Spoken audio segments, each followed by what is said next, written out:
Failed to post to Facebook. Violates Facebook policy, so you're temporarily blocked from using this feature. Cool. Cool. We're on suspension from Facebook streaming. Zag on it, Rob. You and your stinking soccer, man. Gosh. Glad I don't have a Upstate Pulse this weekend. No, it's just me. Huh? It would just be me. No, because I'm on there too. All right, fine.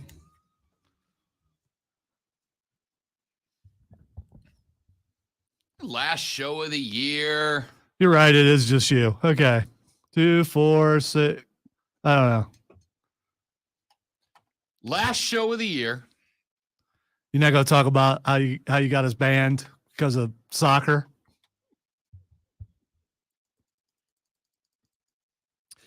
Last show of the year. Coming in here ready for some good vibes on the way out the door.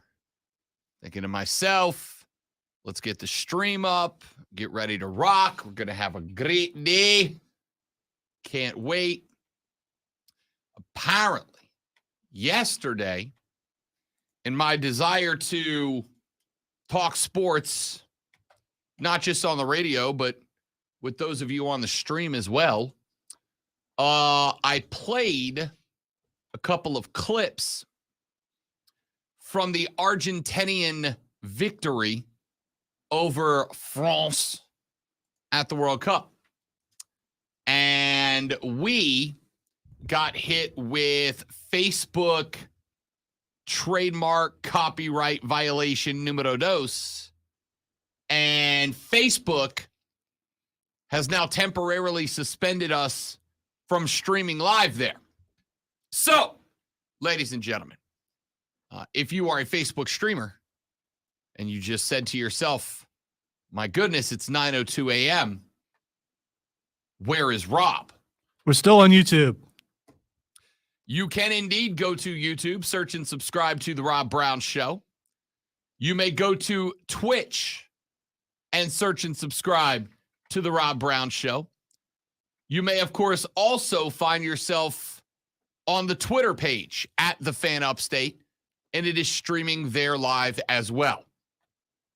So, we apologize on behalf of the cyber overlords that run Facebook. They have decided that by bringing you the latest content, which was, by the way, correctly attributed to our friends at Fox Sports, by bringing you the latest content from the World Cup, the largest sporting event in the world, that I have violated the rules of the internet and then therefore prohibited temporarily from streaming to the Facebook page. So my apologies to those of you that do stream via the Facebook page. We will not be there today. Don't worry. It's only the last show of 2022. Now, in fairness, it's going to be a pretty standard show as shows go, just very college football playoff heavy today. A lot of talk about the college football playoffs. Any idea how long these suspensions last? I'm just curious because you got me suspended too, I'm guessing, since it's not working on mine. And, Let's see if we can find that out. But suffice to say, it is at least a day. At least a day. Let's see. I can't find it. I'll figure it out. But I assume after today, I am off for 13 consecutive days. Yeah, there were no plans to stream the rest of the week anyway. Yeah. And now I have an excuse to not do it. So that's not entirely true, because I absolutely did plan on popping onto the stream a couple of times while I'm off. I had planned on popping onto the stream a couple of times when I was off to break down the playoffs on New Year's Eve, potentially do a little recap show on New Year's Day, the eve of New Year's Day. Can I get you to blame soccer for this? No. Why? It's not soccer's fault. It is soccer's fault. It is. because if you hadn't played soccer stuff, then we wouldn't be banned right now. The largest sporting event in the world, ladies and gentlemen. The largest sporting event in the world. And because of the fact, I guess they showed us, didn't they? We'll show you for promoting something that we did and the entire world or a lot of the world watched. How dare you? Take that, Greenville, Spartanburg, upstate. I have learned my lesson, Bookface. I humbly apologize to the multi-billion-dollar machine. Yet another case of the man keeping me down. Who's the guy over Facebook again? I believe cyborg known as Zuck. Yeah, that's it. Yeah, you need to apologize personally to him. I apologize to Zuck. I apologize to Fox Sports. I know that playing their audio in front of the millions and millions of members of the Rob Brown Armada. I understand that I have obviously caused a great bit of distress. I am sure, nay positive. By the way, we're on Twitter also. We are on Twitter. We are on Twitter. So at Fan Upstate. So we got Twitter, Twitch, and YouTube. Yep. It's just no Facebook. I apologize to Fox because I know that by playing 30 to 35 seconds of highlights of the World Cup that they and only they have access to, that I caused millions, if not billions of dollars of damages. Despite the fact that, by the way, they were correctly and multi-times attributed to their sound. I send a sincere apology to them. That's on me. That's my bad. So please forgive me, Zuck. I hope you will look into your microprocessor that you call your heart and forgive me. Ladies and gentlemen, we have a show for you today. I apologize for not playing the violins. It probably would have hit home a little bit better, It's all good. I'm still offended you got me banned. I am legitimately offended that you got me banned for soccer. Okay, if I'm going to get myself banned for something, I want it to be something I did, not something that, I know we collectively did it, but you got me banned for soccer. It's like being in the hallway when someone does something wrong at school and they round everybody up and you got in trouble too, just because you just happen to be going to class. Lonzo, at no point yesterday did you say, hey, we probably shouldn't play this. In fact, sir. No, you are the host. I am the producer. If it doesn't have foul language and you request something, it behooves me to acquiesce to that request. In fact, last time I'll ever use the word, but I'm pretty happy because I know I did it right. In fact, sir,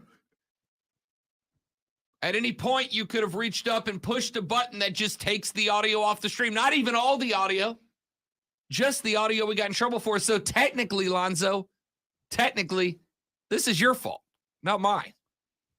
I was just doing my job the same as I've done my job every other day. It took 2 years. By the way, Merry Christmas. It took 2 years before Rob finally admits that it was my fault. Thank you. All you had to do was say it was my fault. I've been okay. Now I get it. All you had to do was say it's my fault. Okay. If you say it's your fault, it's my fault. If you say it's my fault, it's your fault.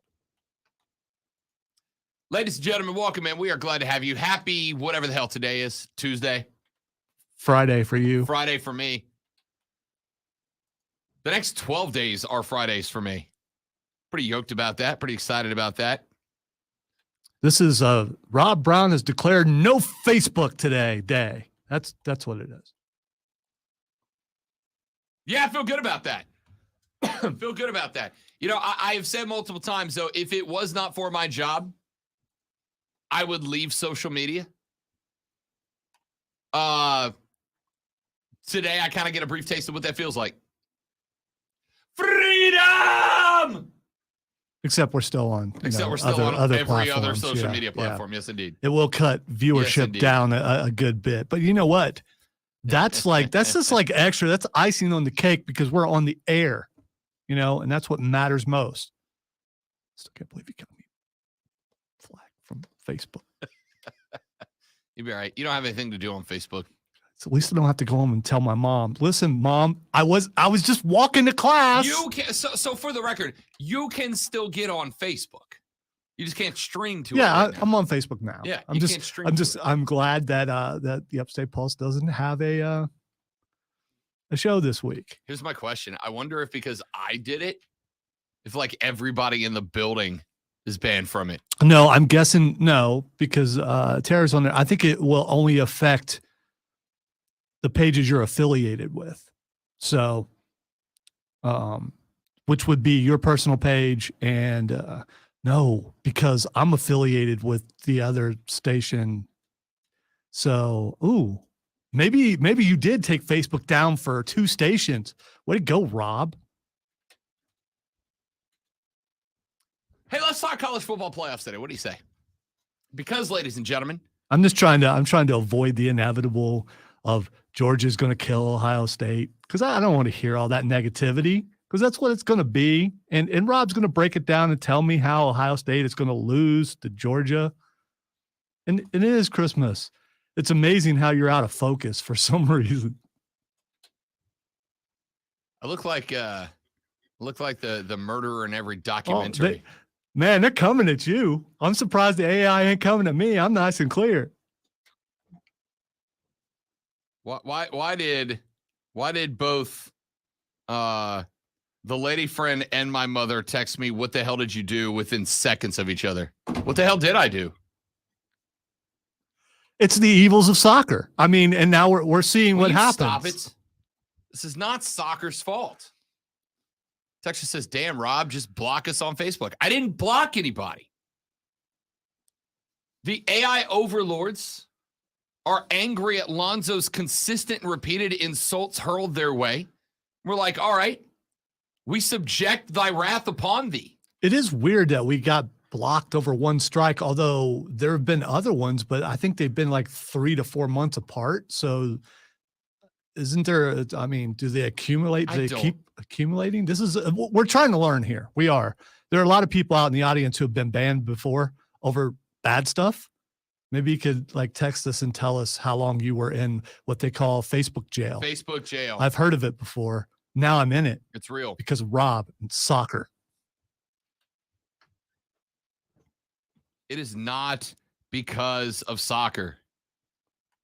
All right? It is kind of because. It's because of corporate greed and the billionaires running this society. Let's get weird. Let's blame who needs to be blamed. All right. Texter said, the Zuck on banning. I am disinclined to acquiesce to your request. Probably. Hey, Zuck, can we get on ban?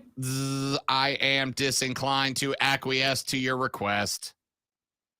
All right, we got to talk college football. I'm tired of sounding like a dork on the radio. It's not true. I sound like a dork on the radio every day. I was never going to, say anything there. I mean, I thought it. We are, ladies and gentlemen, 11 days away from the opening round of the College Football National Championship playoff, in which on Saturday, December 31st at 4:00 in the afternoon, TCU will enter a contest with Michigan, the number 3 seed, taking on the number 2 seed. And this game has the biggest spread of the playoffs. I don't even care who makes it to the championship game. This game has the biggest spread. TCU come into this game a 7.5 point underdog. That's it. This one. That's it. Man, they're giving TCU some credit. Michigan's going to destroy I'm going to apologize ahead of time. We still got 2 hours and 45 minutes. I'm not going to get the opportunity to interrupt Rob for the rest of the year. Yeah. I just want to make sure I got right what just happened here with the great one.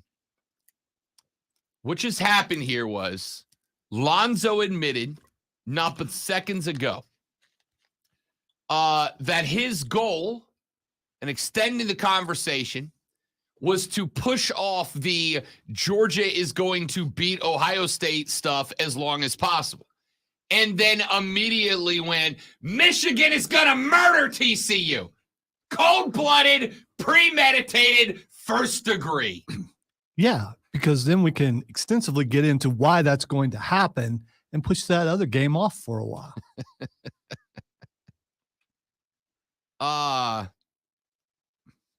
I'm using wrestling psychology. We're going to, in fact, we're right up on a break. Here's what we're going to do. Coming up here in the next segment, let's open with some TCU Michigan takes. Okay? We'll get you some initial thoughts on that. Because we will not be here on Thursday, surprise, Rashad Beard is going to join us today. We'll talk with Rashad about the Carolina Panthers. Lonzo was very excited to make a run at Rashad about Baker after he beat DeRaitas last week. Last night, not so great. Not so hot.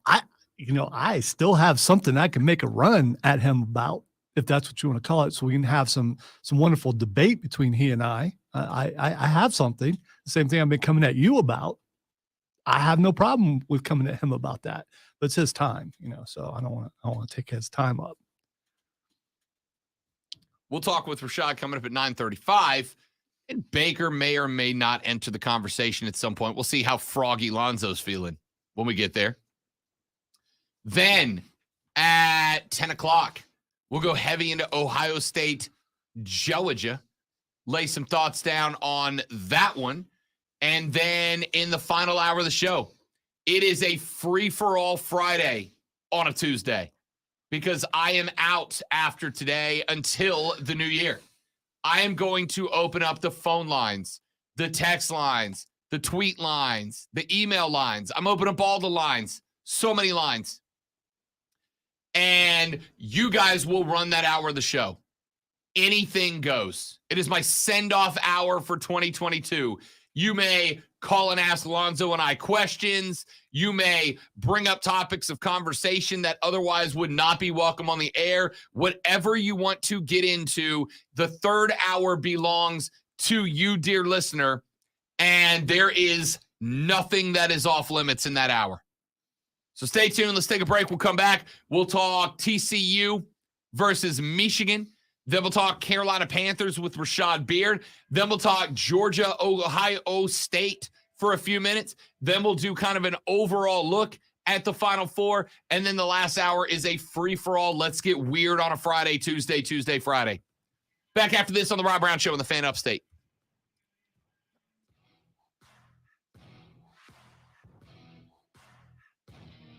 No liner? Lights? No liner?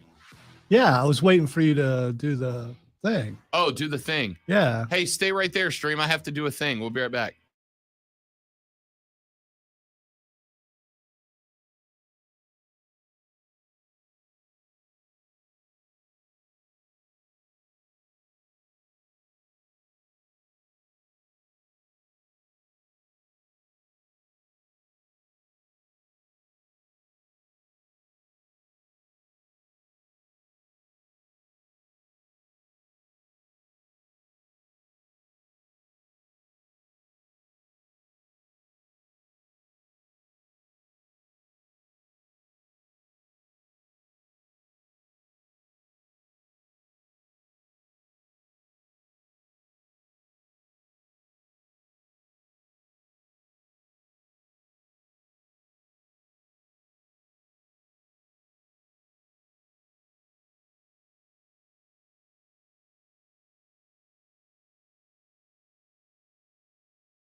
There's just one more thing. And on your computer. Don't blame Rob. Blame soccer. You need to blame soccer.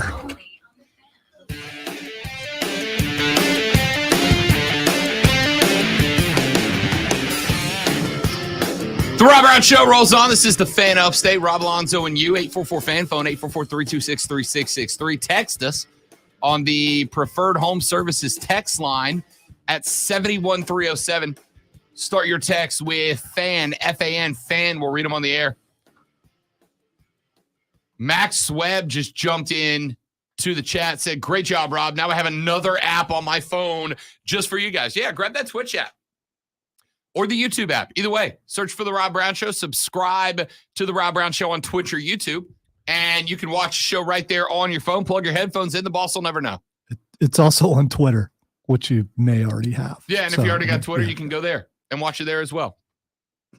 Either way, ladies and gentlemen, make sure you are watching and participating with the radio broadcast today. We would love to have you. Let's talk a little bit, Zoe, about this Michigan TCU game that you are convinced is over before it starts. Like, why is TCU even going to show up? There's always that fourth team that shouldn't be on there. So and it shouldn't be in the playoff. We've I think more times than not we've had a fourth team that didn't belong. Rarely has it been two good games. Every once in a while we get two good games. But TCU they're Cincinnati. They just don't belong. TCU comes into this game as a 7.5 point dog in this one. 7.5 points is right at the line that Rob Brown is uncomfortable playing. By the way, I hope TCU just mops the floor with Michigan. Don't take it that I'm rooting for Michigan. I can also look at the tail of the tape, so to speak, and go, yeah, this guy's going to knock that guy out. Let's talk tail of the tape, shall we? Let's take a look at these two squads. Let's start with TCU offensively. This is a team that runs a very fitty offense. About half pass, half run, relatively consistently. They do it on the legs of Kendre Miller. Miller is a dude that excels in yards before contact. Miller is a dude that racked up over 1,300 yards this year. He is a dude that averages 6.2 yards per carry and had 17 touchdowns on the ground. He's good for a touchdown and a third per game. Miller is a guy that takes great advantage of the fact that when TCU throws the ball, they do so out of the spread. Sonny Dykes has a modified Mike Leach air raid offense, right? Leach is a dude that was going to go like 65-35 pass. Dykes goes 50-50, but he very, very well executes the run out of passing packages. What that does is create situations where Michigan's linebacker core is going to have to play honest football. They cannot attack. It also sets up situations for Kendre Miller so far this year where run lanes have been more available than for a lot of other running backs. Why? Because if you have a linebacker who comes out of place and overplays the run, as a lot of linebackers, especially in the heat of a moment, are wont to do, Sonny Dykes, alongside a phenomenal quarterback in Max Duggan, Sonny Dykes knows how to read that, see that, scheme for it, and create situations where Duggan is able to find guys like Quentin Johnson who are just going to run in behind you to wherever, you're not at. It is a fast offense. I'll tell you what nobody talks about that I think makes a difference in this game. TCU has a very strong offensive line, an underappreciated offensive line. It is an offensive line that is not only strong, stronger than what you typically expect out of even the Big 12, but an offensive line that, keep in mind, usually only has to deal with the first line of defense. Because, again, you send extra numbers at TCU over the middle, Max Duggan knows how to read that and will beat you. How does that work out?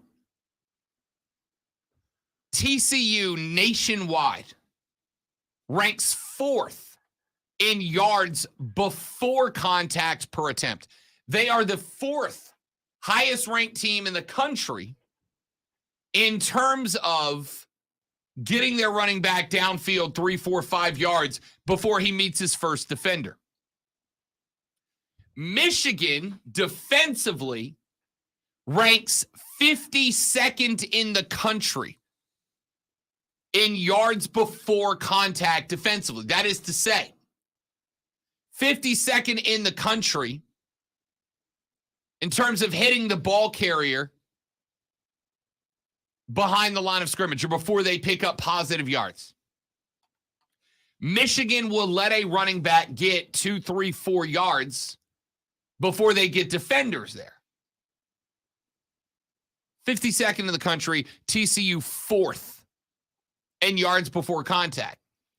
That means that if TCU has even a slightly above average day in YAC, yards after contact, TCU can pick up 4.5, 5 yards per run. One thing I'm interested to see how TCU handles, Lonzo, is this. Better run game than they get credit for. A run game that is exceptional at getting through the first line of defense to the second before they get touched and bouncing off the first tackler and creating a couple of YAC yards. I don't wonder if TCU doesn't maybe go a little bit more run heavy in this game than we're used to. Now, keep in mind, run heavy for TCU is still only 60%, right? They're still going to lean back and throw it on you quite a bit. Michigan defends the run well, except when you throw a light run box at them. Light run meaning you have 5 offensive linemen, a quarterback, and a running back, right? Spread offense. If you run out of the spread, Michigan struggles.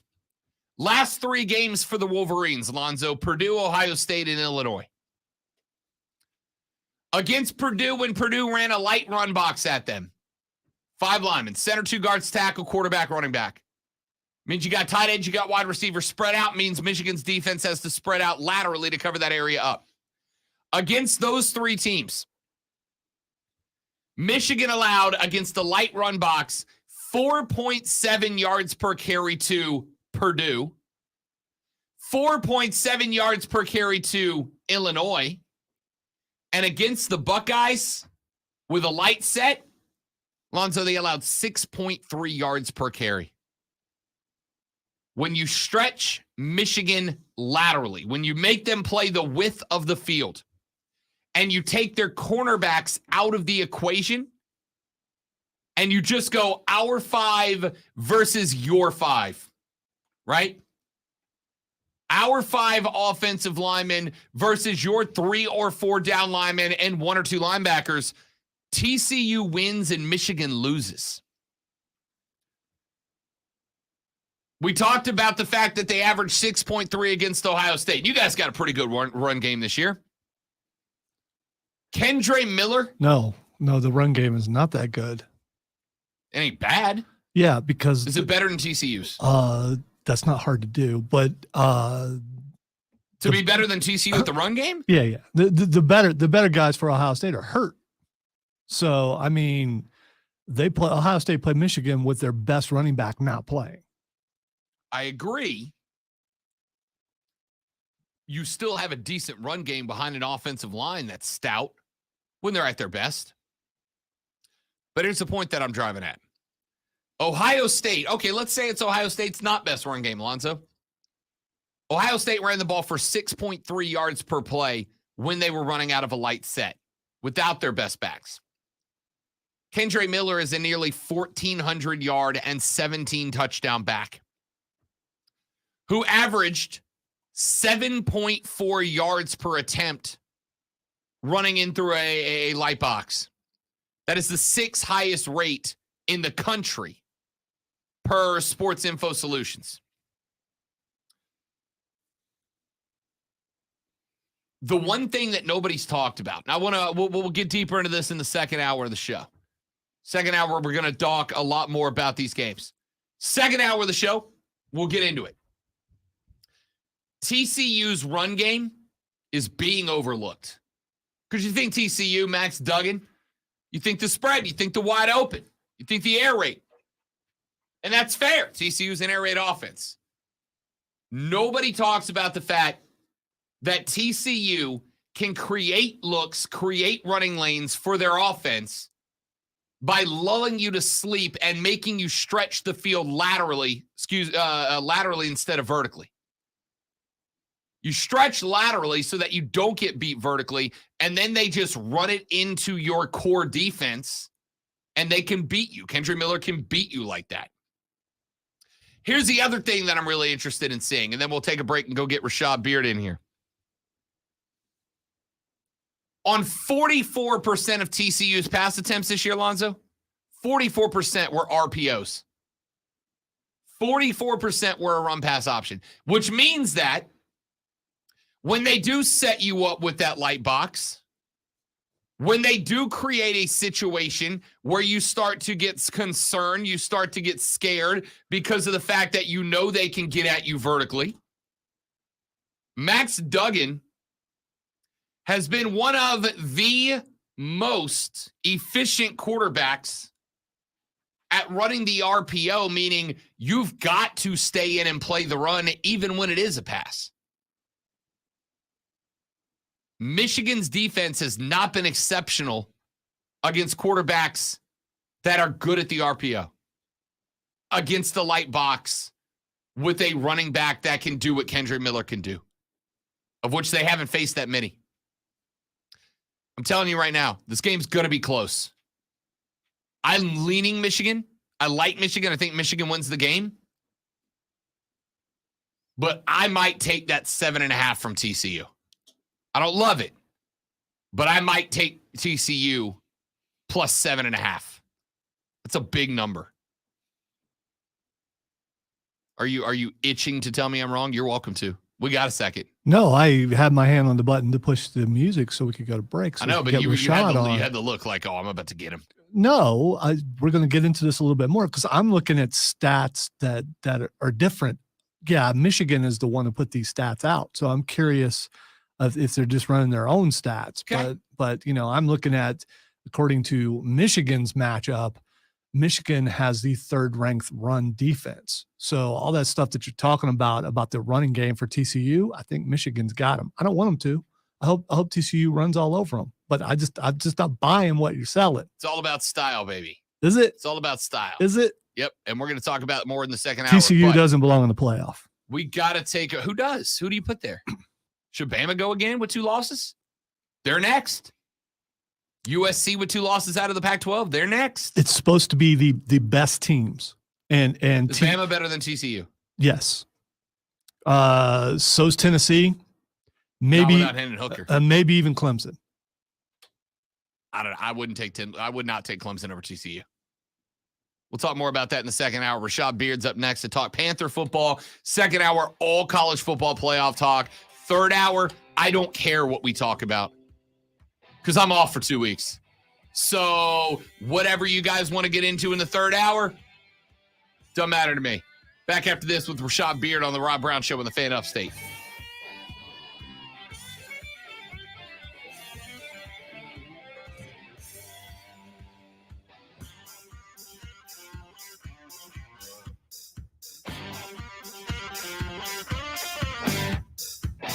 Lonzo's playing hurt today, people.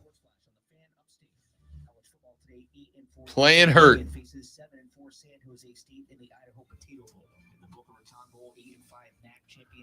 I'm old and broken. I'm always playing hurt.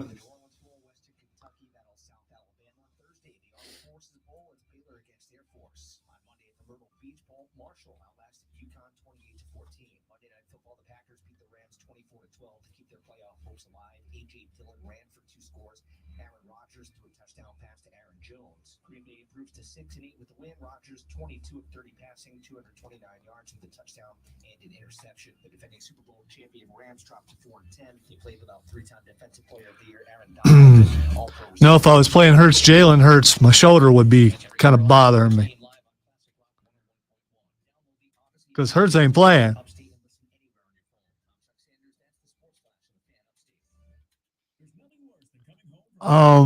If you sent us something, then it might be downstairs. Someone will have to go down and look because we don't, the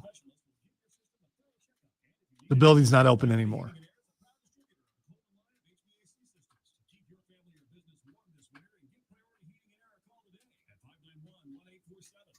But I'll go down and check later if it's something you mailed.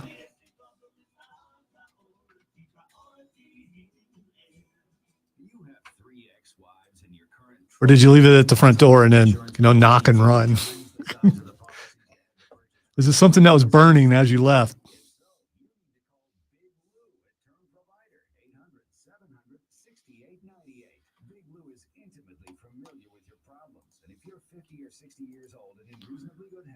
Big Lou is just like you. Did you really? Somebody must have took those. He said he sent us donuts from DoorDash. Time to get downstairs. Well, I mean, Oh, it was yesterday. Yeah. Oh, if they were downstairs, those are gone. Well, I mean, who knows who got them and where they put them? Sales and in the sales office. Ain't nobody. You remember how empty the parking lot was yesterday? I doubt there was anybody in the building. So I'll go check at the next break. Max Webb, appreciate that, man. That's too kind of you, buddy. Yeah, thank you. Thank you sincerely. Yeah. And if somebody ate them, worry not. I will prank every person downstairs so that I get the right one. All shall suffer for the sins of one. I want in on that. Is Rashad coming? He said yesterday he'd be here. He said I put Rob Brown Show on it. Yeah, that's not going to stop anybody.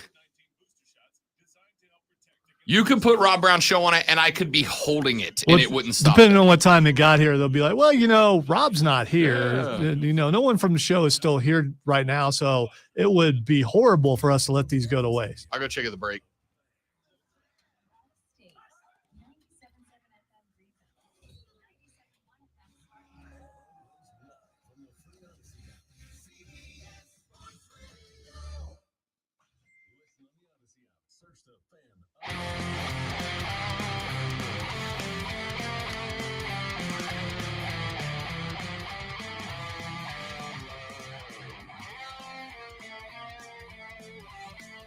All right, efforting Rashad Beard. We will see if we can get him in here.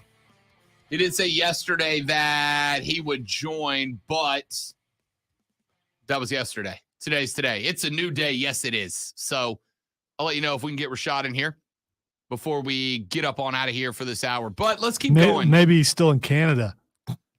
He does. Oh, Canada. Rashad went up to work in Canada. That's why we missed him last week.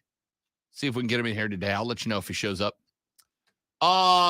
Let's get back to where we were talking a second ago.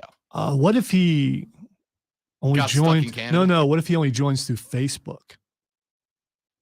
It wouldn't matter. He'd still be able to get into our stream. We just wouldn't be able to stream it to Facebook. Do you know that for sure? You don't know. I'm thinking that maybe that could be the reason. I doubt it. We'll see. I'll let you know if we get Rashad in here. Let's get back to what we were talking about. I'm curious as to those numbers because here's the thing. Let me specify when I was giving you those stats just a minute ago.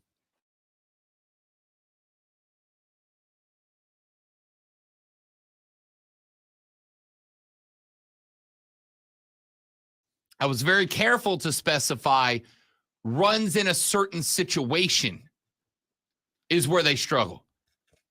In the Big Ten, with a couple of exceptions, you're not going to face any offenses that are as spread wide open as TCU with Max Duggan. You're just not, right? Ohio State did it a chunk of the time. But Purdue and Illinois ain't running an air raid spread that is as air raidy and air spready as TCU's. Which is why, again, I was very careful to specify that I am talking when I talk about against the run with a light box. That is to say, against the run where there are only 5 in the box. 5 linemen, quarterback, running back. All right, let's do this. We'll come back to TCU here in just a minute. But my dude Rashad got hooked up. And he's now joining the stream. Rashad Beard, host of the Panther Nation podcast, available on YouTube. Follow them on social media at Panther Nation PC. Joins us on the show. Shad, what's up, young man? What's up, man? My apologies for running a little late. Had a meeting to run over. My apologies. Listen, you're out there trying to build an empire, buddy. We get it. You know, we thought you were still in Canada. I was up there. Pretty cold. Yeah, no thanks. It's like in the 30s today, and I am ready to move back to Florida. Rashad Beard, host of the Panther Nation podcast, joining us on the show. Let's jump in, man. Talk to me about that Steelers game. What went wrong? What went right? Yeah, man, tough. We bottom line is we got outcoached. We were dictated to. We couldn't get anything going. And I did the numbers last night. You know, when we only run the ball 16 times, we're not going to win. You know, it's just not going to happen. We couldn't run the ball because the Steelers stopped it. Credit to them. They loaded the box, 8 men in the box, and dared us to run. And we tried and failed. Sam made a couple of good throws. But again, we're not going to ask him to throw the ball 30 times.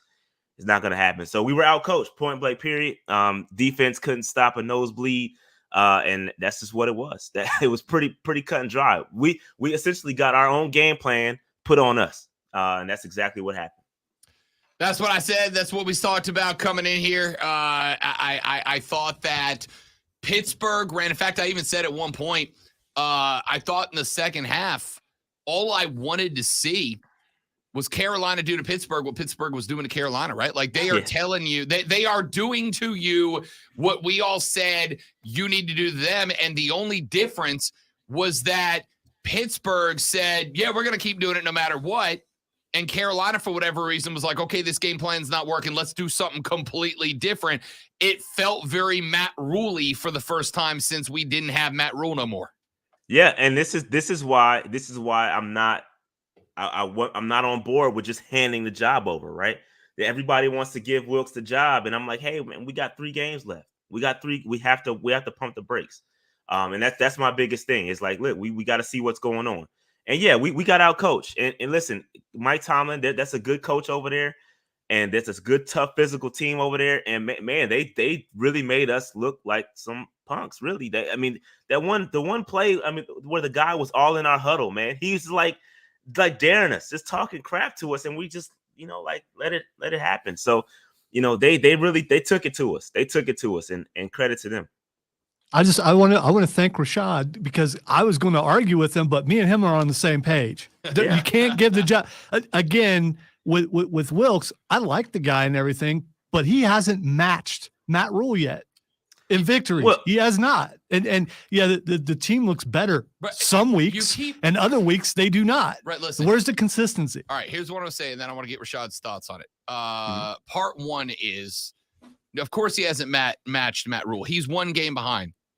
And he had 6 games taken away from him, or has 6 fewer opportunities than Matt Rule did to match the total. So one more and he matches total of Matt Rule with only 77% of the opportunity to do it. But B, here's where I've come off on this.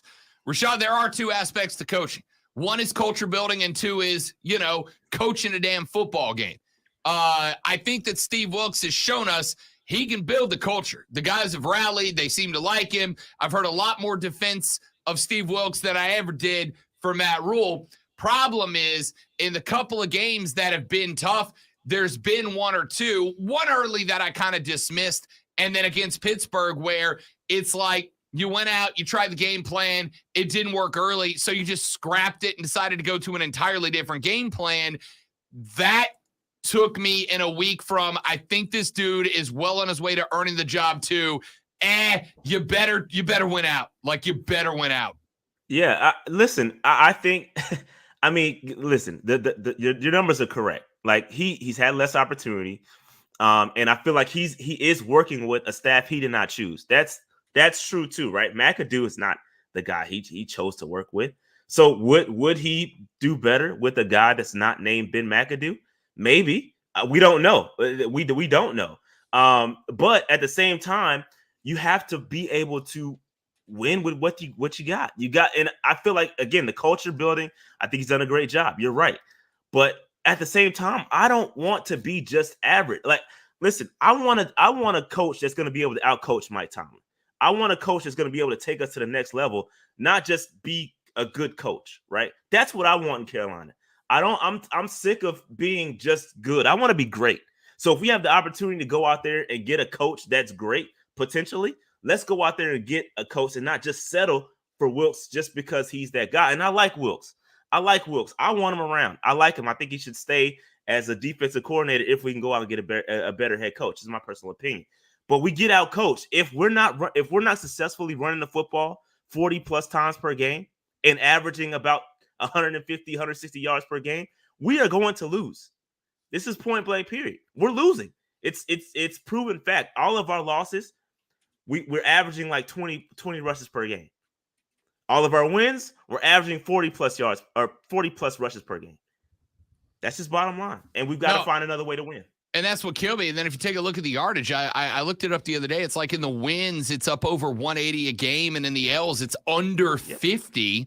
And you know, there are some times where I think people, Rashad, overcomplicate simple things. They look at something and they go, that's too obvious to be the answer, right? Like, it's when you go play trivia and somebody says, hey, what's 2 + 3? And you get people who go, no, this is a trick question. That's too easy, right? It's too easy. Sometimes it just is. And the reality is, run the football. And even when it doesn't work, do it until you wear them out. And it does.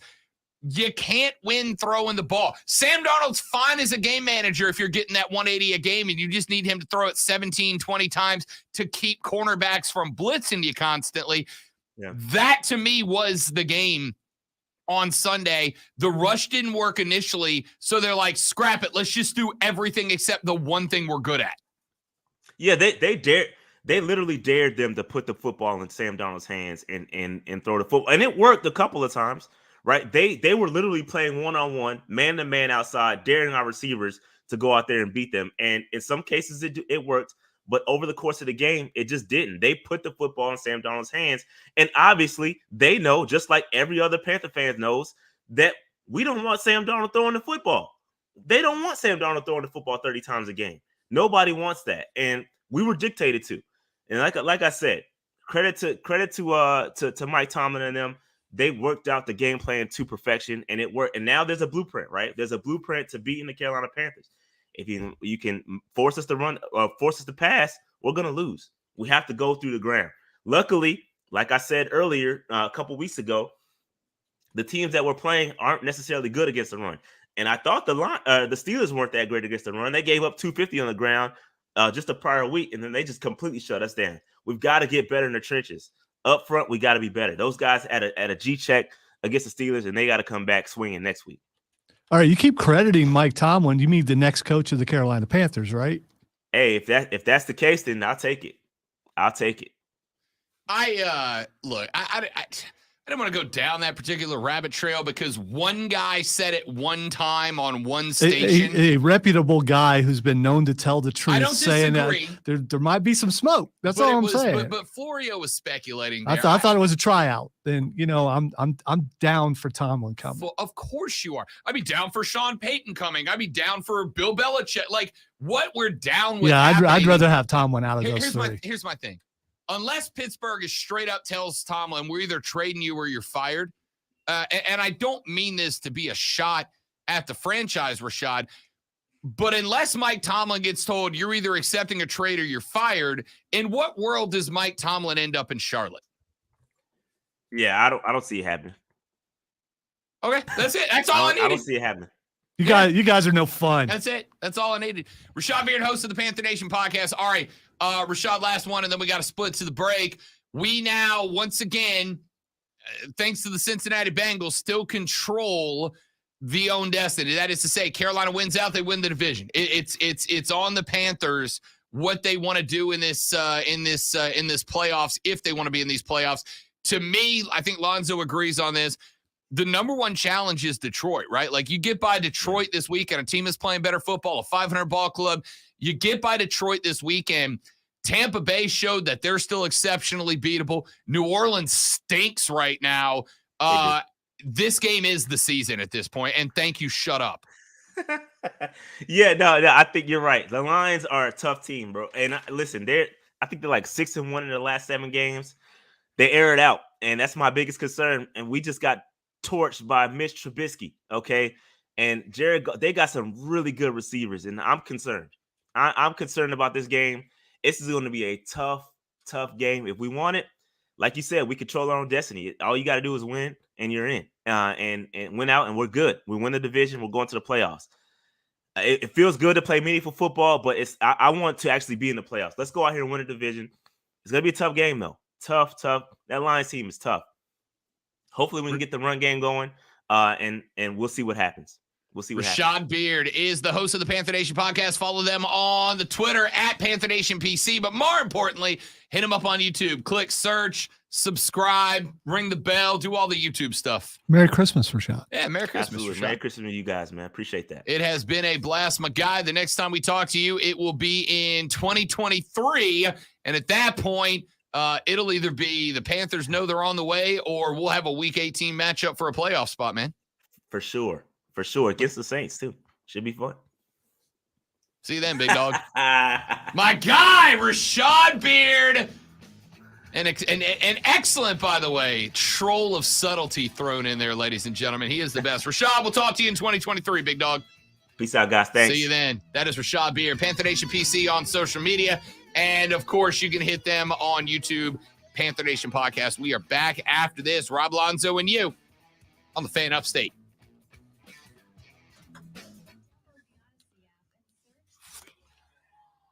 Shout out to everybody who is going to, other social media to get on here to watch. We appreciate that. Yes, indeed.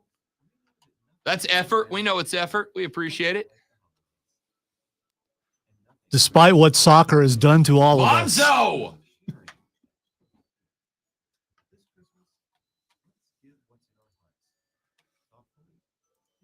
My wife just texted me, why are you still not on Facebook? My answer, soccer. Thought you were going to find the donuts. You probably won't have time, though.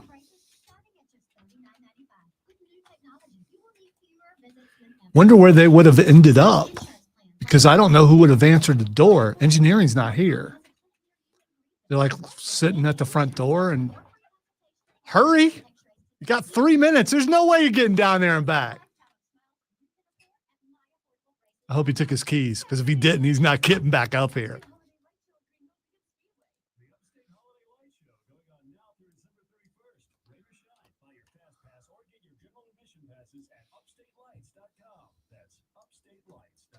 Travis Benson, owner of CNT Foundations. In uncertain economic times, your home may be your most valuable asset, but a foundation problem can seriously threaten that value. And if money is tight, you may consider putting off the repair. That's not a good idea. And is why we offer no interest financing for up to 2 years for qualified homeowners. Don't risk it. Call today. Call 864-581-3341. CNT Foundations, your foundation experts. Wesley Financial Group is not a law firm. This story is called The Ugly Truth About Timeshare. If you think you've done your family a favor by buying a timeshare, you need my help. Hello, I'm Chuck McDowell, CEO and founder of Wesley. If he does make it back up here, he's going to be so out of breath for like 10 minutes. In the process, started what's now called the timeshare cancellation industry. Timeshare is the only thing that you can buy that you can't tell me how much it's going to cost or when it's going to end. When you buy a timeshare, you give them a blank check to fill out any amount they want for annual maintenance and assessment fee. The crazy thing is, this never ends. Even when you die, your family's now going to be stuck with this burden. Stop the insanity today. Call my office Huh. now. If we take He made it. I guarantee we'll cancel your timeshare or you'll pay nothing. Call for your free. Or someone else is stomping around out there. 543-3399. That's 800-543-3399. 800-543-3399. The Rob Brown Show, now 19. Clemson's Tiger Paw is Clemson's Tiger Paw. Do you think they can? He did make it. What do you know? Of course I made it. I made it. I don't want one right now. I ran my happy butt down. No, you ran down there for you. That had nothing to do with me. That is correct.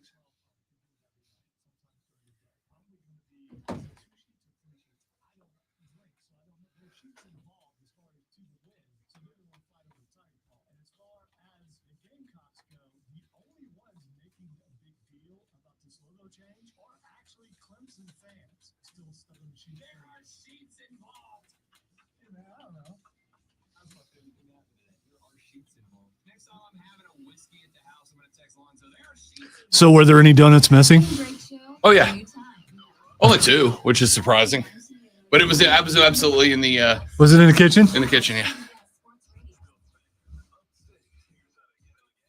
More proof there wasn't anybody here.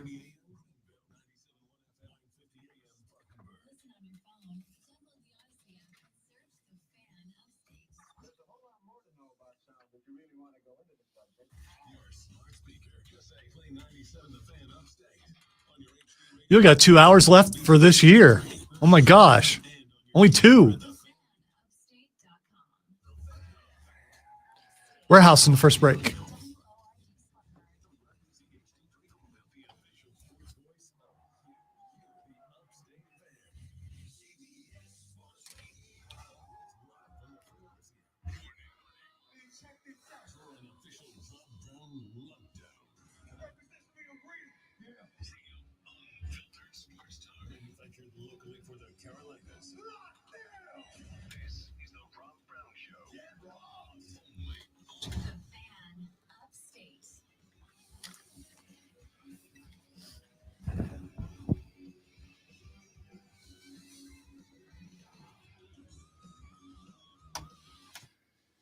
And away we go. Our numero dos of the Rob Brown Show starts right now.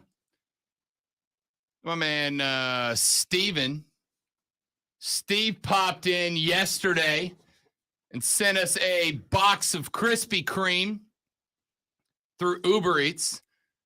Told us during the break, he's like, "Did you get our donuts?" I was like, blah, blah, blah. What? Excuse me? So I ran downstairs to the break, sprinted like the wind. That's what I sounded like going down the hall. You arrived back like a hurricane. It was amazing. Like a very fat and out of breath hurricane. 2 or 3 of my hairs on my head moved. And wouldn't you know it, but the box of Krispy Kremes was not only downstairs, clearly with the Rob Brown Show name on the receipt, was not only downstairs, but was in the corporate kitchen where people had been helping themselves to them.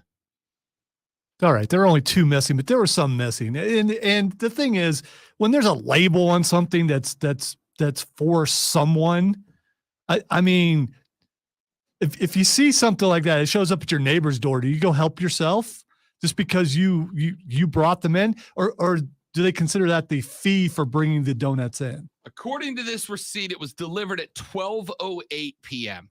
I happen to know for a fact We both were still here. that we were both still here. And did anyone pop out? We don't even have to come upstairs. There's literally a button on the phone that you push, and it will ring to whoever you want. And you can just go, Rob Lonzo, there's some donuts for you down here in the break room. If you want to come get them. Or maybe this proof that oh well, I could have said something mean. I stopped myself though. those donuts got here. You gotta know your product to sell your product. That's all I'm saying. You know, Those donuts got here. They were hot and gooey and delicious. And it would have been the perfect time for us. We would have just gotten off the air. We would have been, yeah. And wow. Just got off the air and nothing would have hit the spot like a gooey, oozy, creamy, Krispy Kreme. And what happened? Nope. Somebody downstairs went, these are mine now. See, right away, normally I'd blame, a Rise guy of some sort of doing that, but they would have ate more and they wouldn't have been. I don't think they're here this week, so we can't blame them. This had to be a salesperson. And you know what we can do? Although I don't think engineering's here, but if they were here, we could look at the video. I absolutely want We to could know. look at the video. We could find out who accepted the donuts and they owe us to. I with interest want to know, because somebody's seat is going to be accidentally soaked in water when they show up to work one day. Wow. All right, let's get back to college football, shall we? We talked a little TCU, Michigan. What do you say we talk a little Ohio State, Georgia? Stetson Bennett and the Dogs get set. Who? The Dogs. Stetson Bennett, the mailman. Stetson Bennett the fourth. Oh, okay. Is that like a hack dude? The mailman delivers. Okay. We'll see. I barely even know this game is on. You, Lonzo, when I return from break, are either going to be an absolute delight to work with or a sheer terror. Now, we both know that I'm not that guy. I am not that guy. We know some other people on the station who are that guy, but I am not that guy. Plus, it's what everyone expects. Everyone expects Ohio State to go in and get beat by Georgia. Soundly beat, according to Georgia fans. So, I mean, there's that. Vegas does. The Buckeyes are 6.5 point dogs in this one. Not quite the full 7. 6.5 point dogs. But why? You might ask. Let's take a look at some of the numbers here. We talked about TCU running a very balanced offense. Half run, half pass. Season long, Ohio State's actually the same way. 52% pass rate. They throw just barely more than they run the ball. The Buckeyes were without TreVeyon Henderson and Mayan Williams against Michigan. We do know that Williams will return for the playoff. Henderson entered the season as the starter, but Williams was more productive consistently and will likely get the nod in the playoff game. Williams, the 5'9", 225-pounder, is an old-school traditional downhill runner, but with the distance of having a very explosive spot once he makes his cut up the field. Williams gained 10 or more yards. Check this, Lonzo, on 21% of his carries. 1 out of every 5 carries, Williams is popping you a first down by himself. That's not bad. That's not bad. Some people out there would say that it's because of the defenses he was playing. They would say that. Georgia will be the best defense you play, hands down. We'll see if those numbers stay consistent. Here is, I was breaking them down, the TCU Michigan game. Circumstantial, right? Like, not like, oh, okay, overall they're X against the run, Y against the pass, but like, okay, let's take a look at what we're likely to see in this game. TCU is gonna run a ton of 4 and 5 wide sets, or 4 wide sets and run out of it. Michigan against a 4 wide set is not very good at stopping the run. They're very good against stopping the run in a heavy box where they can bring an additional player into that box. Ohio State on the ground, though, ranks 7th in yards gained before contact. Those are yards gathered before a defender hits the running back. Which would make you think that an offensive line is pretty good. Pretty good. Pretty good. Georgia, defensively, is the best team in the country at yards before contact allowed. Georgia hits ball carriers before anybody else. Georgia does not allow you to pick up positive yards without contact. Georgia's defense excels at creating early contact. Here's a number that blows my mind, though. Georgia's defense, season long, according to Sharp Football Analysis, contacts running backs at or behind the line of scrimmage on 49.3% of rushing plays against them. 1 out of every 2 times you run the ball, Georgia puts a hat on you at or behind the line of scrimmage. That being said, Williams has been exceptional at fighting through early contact. Across all college football running backs, he ranks 4th in the FBS with 3.5 yards per attempt when hit at or behind the line. This is going to be unstoppable force, immovable object, right? Mayan Williams, when he gets hit at or behind the line, still averages 3. And there are good running backs that don't average 3.5 yards in general per play, per attempt. Mayan Williams averages 3.5 after contact. In the passing game, C.J. Stroud has gotten pretty good pass pro. Opponent adjusted pressure rate allowed, Ohio State ranks 24th in the nation. Michigan generated 32% pressure rate season long, 28 against Ohio State. Penn State generated a 40% pressure rate in every game except Ohio State, 23% against the Buckeyes. Wisconsin generated a 36% pressure rate against the rest of their schedule, 22% against Ohio State. Georgia's front seven is better than Michigan's, better than Penn State's, better than Wisconsin's. But I think, Zoe, if you can keep that number to 33% or lower, that's your best chance to win the game. If you can keep that number to where C.J. Stroud is getting pressured on 1 out of every 3 plays or less or fewer, dramatically ups your chance to win the football game. Georgia's defense, as good as they are, they were towards the top in about every statistical category. They ranked 13th nationally in opponent-adjusted pressure rate generated. That is to say, effectively, the 13th best pass rushing team in college football. However, since Nolan Smith went down with a season-ending injury, he was their number 1 edge rusher. They fell, though, from 13th in adjusted pressure rate generated to 42nd in the country. Wow, that shows a lot of value from that dude. A lot. There's your NFL resume right there. Prior to his injury, Smith led the team with a 20.2% pressure rate. Since then, they have fallen off dramatically. He had a 20.2% pressure rate. The next best in terms of generating pressure as an individual player, Jalen Carter, 7.4% pressure rate. Michael Williams, 10% pressure rate.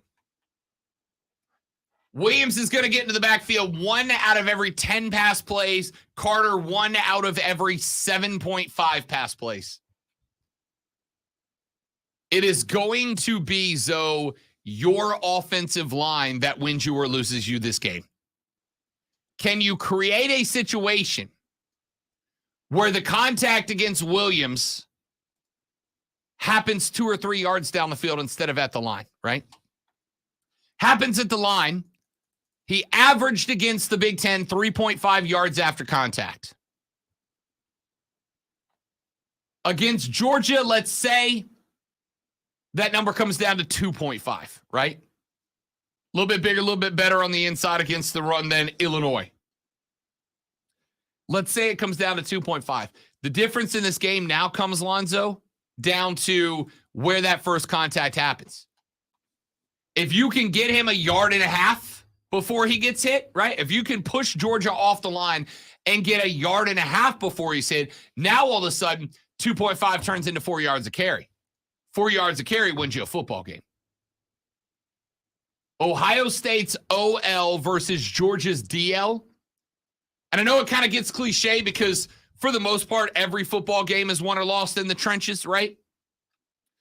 But winning and losing in the trenches here is whether or not Ohio State's offense is successful. Because the other aspect of it is if you can create a situation where it is not the defensive line that is stopping Williams, but it is linebackers filling gaps, making contact a yard and a half down the field, a yard and a half down the field, Williams falling forward for 3.5, 4 yards of carry. You know what else that does? Forces your linebackers to stay in run protection, right? Forces your linebackers to stay up. Forces them to watch the backfield and gives routes time to develop down the field to fill in those spots. It creates a situation where now Georgia's linebackers, who are good, not as good as they were last year, but are still good. It forces Georgia's linebackers to say, we can't battle out into coverage, right? We can't drop a guy into a middle zone to sit in the middle and prevent Ohio State from throwing those crossing routes. We've got to stay up to make sure that if Williams gets the football, we are contacting him as close to the line of scrimmage as possible and not letting him get a yard of ahead of steam, a yard and a half down the field before we hit him, and turning what should be a yard and a half per carry or 2 into 3.5 yards per carry or 4. Every game, Lonzo, is won or lost in the trenches. Ohio State's offensive line is your key to victory in this one. You know what? They got a pretty good offensive line too. Classically, it's speed versus power, SEC versus Big Ten, and it's kind of going to be that again, isn't it? The speed of Georgia versus the power of Ohio State's offensive line. And, they got a bad taste in their mouth from that loss to Michigan, and they've had enough time to get ready for this game. I keep pushing off talking about it, but I can't wait for this thing to happen. It's not going to be here soon enough, though. It's one of those things where you're anticipating. You want this thing to be here so it could be over with, so you know the outcome one way or another. Man, I'm looking forward to this game. Waiting, anticipating. All right, let's do this. Let's take a break. We talked Ohio State's offense versus Georgia's defense. Let's flip that over.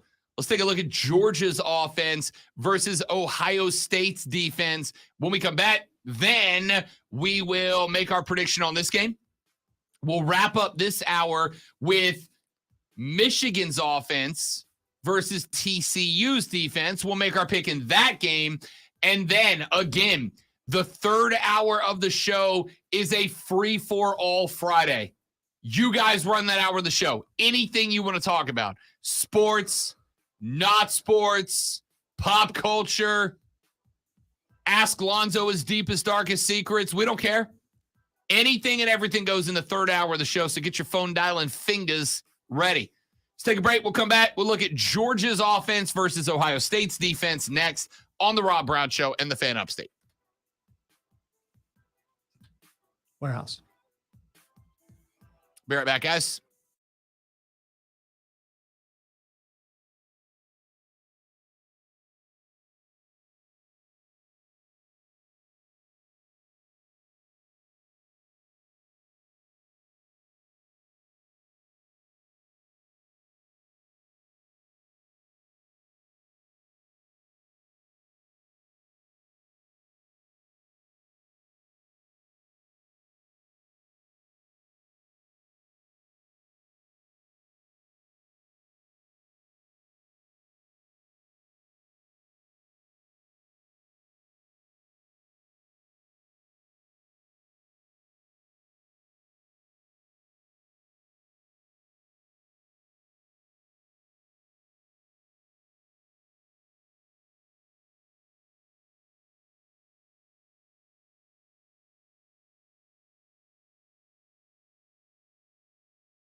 Those interactive lessons are created by All right, dudes and dudettes, we're back. Thanks for hanging out with us today. Steven, thanks for donuts, buddy.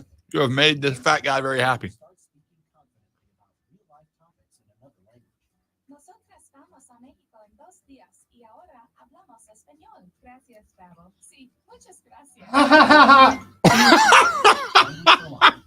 Celebrating 10 million subscriptions sold. Now try Babbel for free at Babbel.com. Just go to Babbel.com and start learning a new language today. That's Babbel.com. Babbel.com. This feature is sponsored by Bed Bath & Beyond. Hey, here's a holiday gift from Bed Bath & Beyond. Between now and Christmas, get 25% off your entire purchase by texting JOY to 239663. That's 239663. New offers every day at Bed Bath & Beyond. Exclusions apply. See website for details. Sponsored by Corley Plumbing, Air and Electric. At Corley Plumbing, Air and Electric, we offer flexible scheduling to meet your needs. Call Corley Plumbing, Air and Electric today or skip the line and book online. CorleyPros.com. That's CorleyPros.com. Unique and unlike any other sports talk show, it's BetMGM Tonight, Monday through Friday from 7 to 11, only on the Fan. Upstate. BetMGM Tonight is the red zone for casual and hardcore sports fans. Live sports betting updates for all of the night's games as they happen. Get the latest scores, sides, totals, props, parlays, futures, and much more with hosts Quentin Mayo, Trista Crick, and Brian Horvath. Real-time, relevant sports wagertainment tonight at 7. BetMGM Tonight, exclusively on the Fan. Upstate. Hey, what do you want to see? More than the scores. Real sports talk for real sports.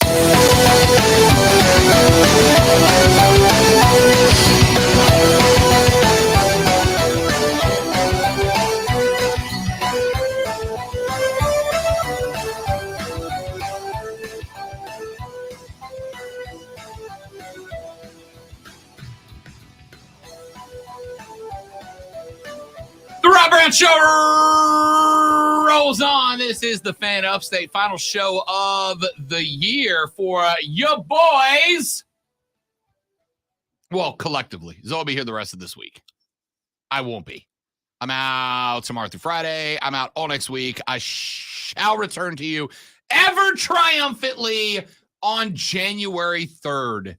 Ladies and gentlemen, we will have our playoff games, or at least the first round of them, in the books at that point. And I am really excited about that. Really excited about that. Let's take a look at the other side of the ball. We have talked Ohio State's offense taking on Georgia's defense. Let's look at Georgia's offense versus Ohio State's defense. How about this? Let's play a round of the Rob Brown Show Home Edition. Grab your pens and paper. If I asked you right now, Georgia's run pass percentages, right?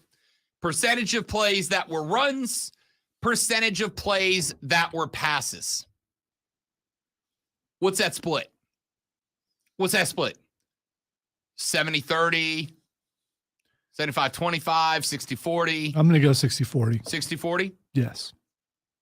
It's 50-50. Wow. That's what I said. Even having watched Georgia, it certainly felt like they were a smash mouth run heavy offense. Turns out Georgia, in situations where the game is still up for grabs, and I think that is kind of what overshadowed everything. I should clarify that, because again, I put a lot of variables into these breakdowns, into these numbers. In situations where the game was still within reach, Georgia was 50-50.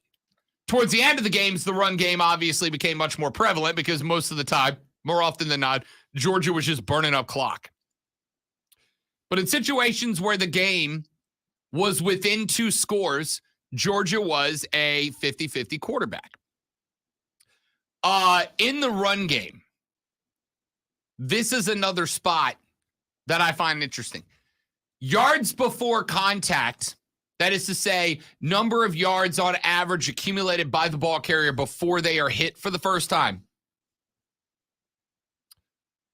Georgia ranks 6th in the country. Defensively, Ohio State ranks 39th in yards before contact allowed.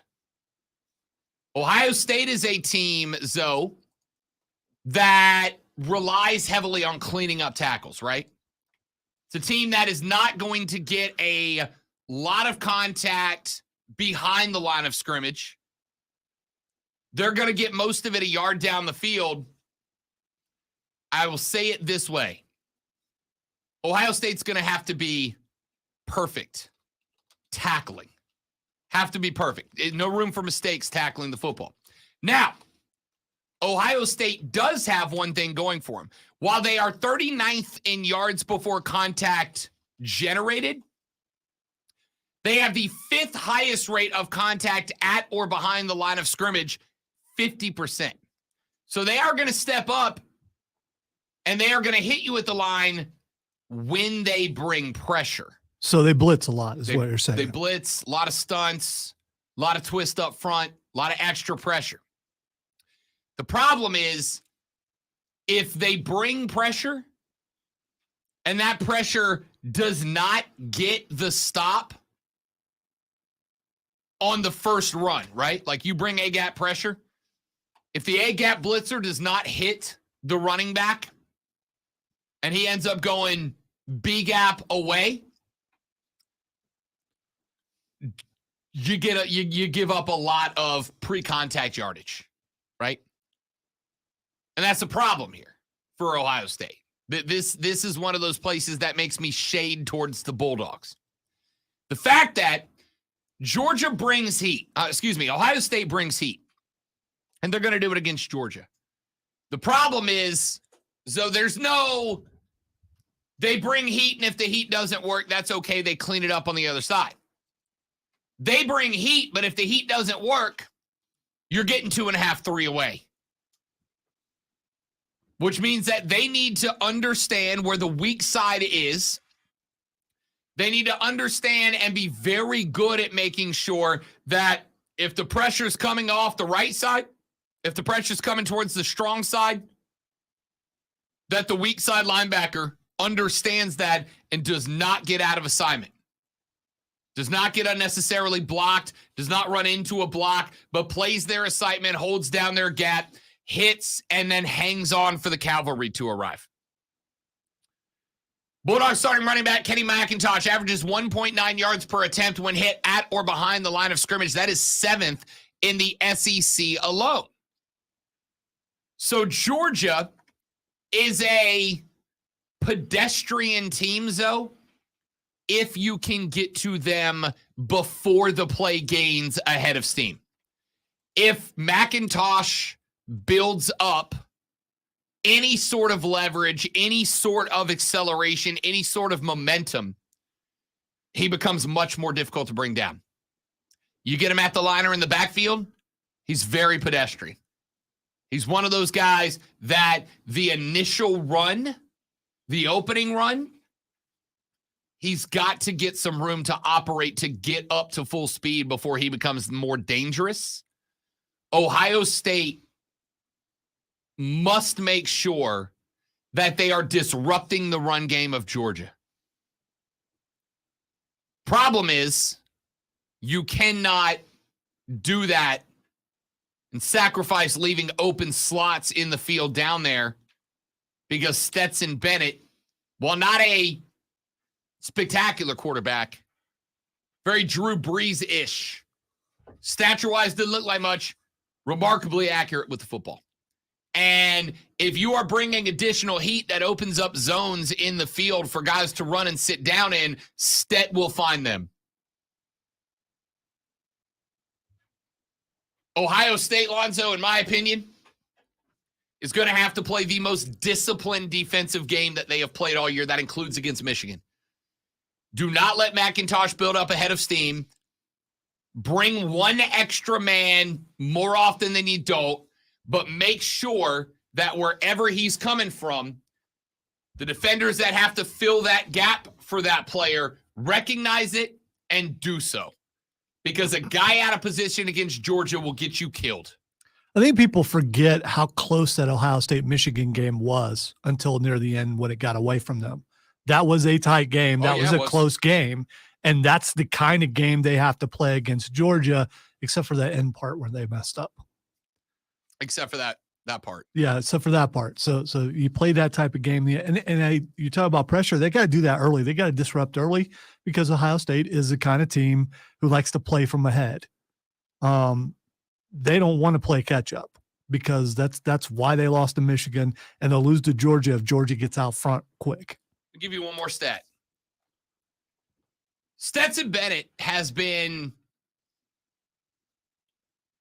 surprisingly and quietly very good in the face of pressure, right? He's much more mobile than anybody gives him credit for. He's not going to take off on a 75-yarder down the field like C.J. Stroud will. But he avoids pressure. He's able to dodge, duck, dip, dive, and dodge his way out of situations. And he's very accurate with the football when he does. But teams that bring extra pressure, Missouri did it, South Carolina did it, Kentucky did it. In games that extra pressure was brought, Lonzo, the average depth of a Stetson Bennett throw decreased significantly. Missouri brought pressure 31% of the time. 3 out of every 10, 1 out of every 3 pass plays, Mizzou brought heat. South Carolina did it 30% of the time. Kentucky did it 30% of the time.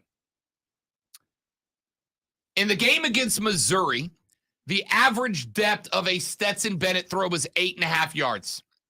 Against South Carolina, it was 5.6 yards. Against Kentucky, it was 5.3 yards. When you bring heat at Stetson Bennett, Georgia gets more conservative in throwing the football. Here's why that's good for Ohio State. Number one, Ohio State has better press cover corners on the outside than Mizzou, South Carolina, and Kentucky. They've got guys who, on a 5.5 yard to 8 yard pass play, can read it, step up, play defense, make a play, maybe pick 6-1 off step Ben. The other thing that happens here is that it takes the deep ball away from Stetson Bennett when you bring pressure, right?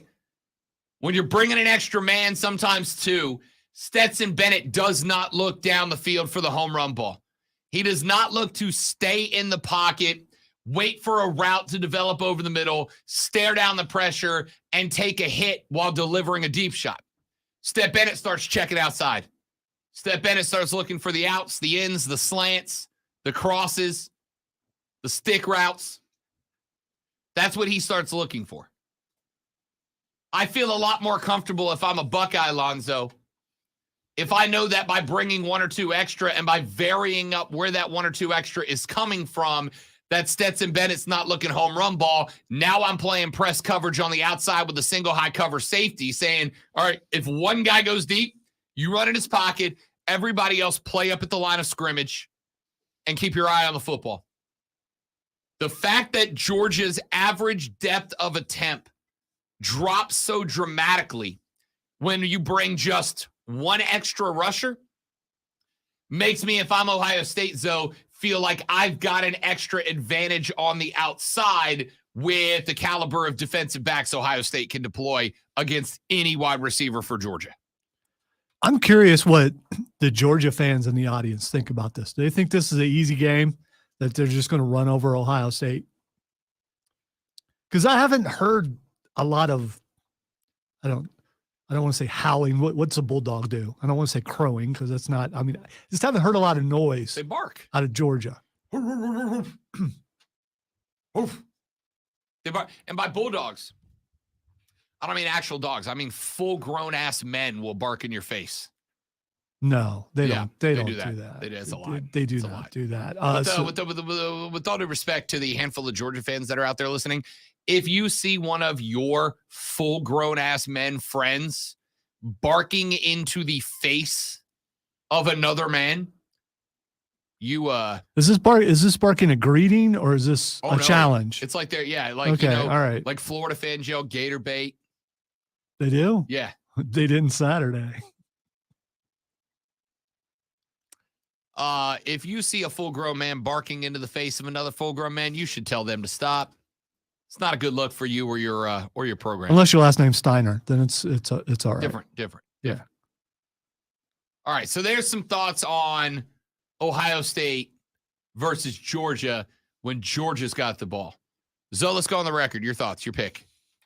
All right, so no abstaining, Herb Street. Yeah, don't mention his name and my name in the same thing. I like Kirk. Kirk loves Clemson more than he loves Ohio State. So that's annoying to me and many other Buckeye fans. It's funny when he's accused of being a Buckeye homer when he's anything but. But anyway, because I want to go home tonight, I'm going to pick Ohio State to win. I was going to do that anyway, but sure. I'm going to pick Ohio State to win. I think it's going to be a close game. I think that's the only way that they're going to win will be a close game, a tight game. Like I said, the way they played Michigan, play in Georgia the same way, except without the mistakes at the end. I'm going to go with Ohio State 24, Georgia 21. I like to score, flip it around. 24-20 Georgia. I think that the problem Ohio State bumps into ends up being in the red zone. I think that's the only spot you end up in a problem. I think Ohio State runs into a problem in the red zone. I think Ohio State runs into a problem when Georgia doesn't have to flatten or doesn't have to lengthen out as long. I think when they can compact the defense in the red zone, it creates some problems for Ohio State. But I absolutely do think that Ohio State will hang with Georgia. I think it's a late score game. I like a couple of defensive stands early from Ohio State to get Georgia out of rhythm. Second half, the experience of having been in this game a year ago kicks in for a lot of the vets, step in 4 included. All right, Josh, fine. Josh says, read my message, 34-22 Georgia. 34-22 UGA. So you think it's going to be a beatdown? I don't think they will dominate the Buckeyes like LSU or Oregon, but I don't think Ohio State will run all over us. I expect a great football game, and here you go, Zoe. Woof, woof, woof, woof. Woof, go dogs, sick 'em. Is that the chant or is that you just doing that? I don't. It's woof, woof, woof, woof, woof. Go dogs, sick 'em. You're not very convincing. Woof, woof, but, woof. But you're not a Georgia fan, so woof, I'm sure. Woof, woof. Speaking of woof, how about that segment, ladies and gentlemen? You know what? That was a good segment. I just gave y'all some numbers. You're not going to hear anywhere else. Let's take a break.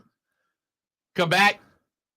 Let's talk about the one side of the football between these two games we have not discussed yet. What happens when Michigan got the ball? And we'll give you our official picks on that game as well. And then the third hour of the show is all you.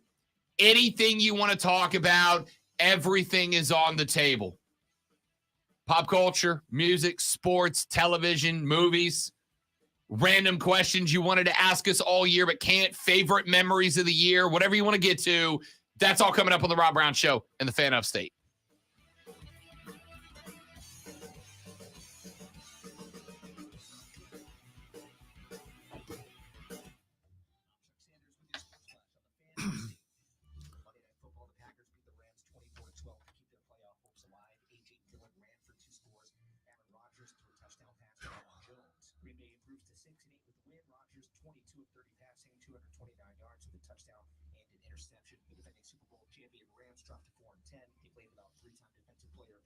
I blocked them. College basketball tonight, number 14 Duke squares off with Wake Forest. The Blue Devils are 10-2 overall. Wake Forest 8-4. Duke looking to extend a 4-game winning streak tonight. Last night, Furman rolled past Anderson 106-79.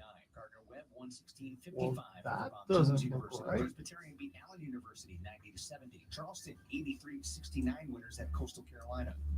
Furman Paladins basketball plays all season long on the Fan Upstate. Download the Odyssey app, then search the Fan Upstate. Listen anywhere on your phone. I'm Chuck Sanders. That's the Sports Flash on the Fan Upstate. It's happening. What's happening? The Upstate Holiday Light Show at Greenville Begin Speedway. We'll The tell you Upstate Holiday why Light Show next. is a Time for a Christmas CBS family Sports tradition. update. Here's Mark 32 million lights setting the sky ablaze, synchronized to the music of your favorite holiday classics. Rain or shine, 7 days a week, now through December 31st. Buy your fast pass or get your general admission passes at upstatelights.com. Upstatelights.com. That's upstatelights.com. Upstatelights.com. Get locked into You Better You Bet, presented by BetMGM, with Nick Costos and Ken Barkley on the BetQL network. I don't know who's good, and that's really awesome. Like, that's what made the weekend so fun. Like, I'm leaving that weekend questioning everything about who's going to win the college football national championship, who's even going to go to the playoff, who's going to win the Heisman Trophy, who's going to win the Super Bowl if it's not Buffalo. You Better You Bet, 3 to 7 p.m. Eastern from the BetQL network. Always live on the free Odyssey app. Are you kidding me? Gas prices are up again? Somebody has to do something. I apologize for my performance today. I'm still suffering from the migraine. Every word is an effort.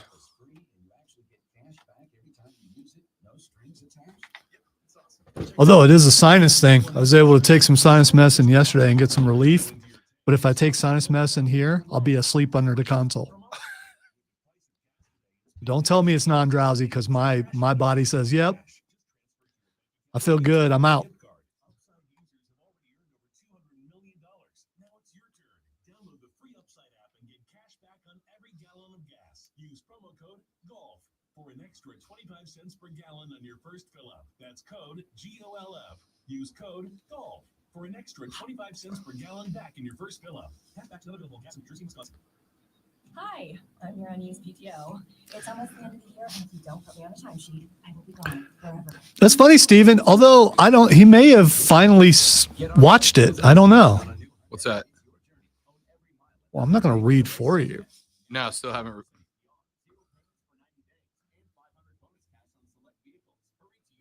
Well, it's going to be out on Paramount soon because Tom Cruise The did one I don't have. Tom Cruise did a stunt where he jumped out of an I airplane saw that. and talked about it. Crazy or stupid? Which one is he? Yes. Although you'd jump out of a plane, wouldn't you? Already have. See? It was a blast. Yeah. It's about 3 seconds of worst decision I've ever made. And then you just like, I don't know how to describe it without being dramatic. There was just like this sense of oneness with the earth. It's okay of being dramatic after, well, describing jumping out It of a was the plane. thing. That's exactly what that is.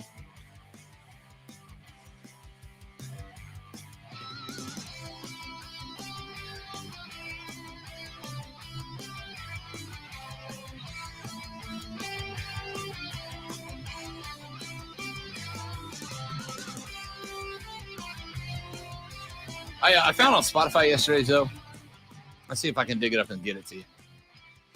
I found an emo Christmas. It's like early 2000s emo rock, but Christmas carols. Well, It's incredible.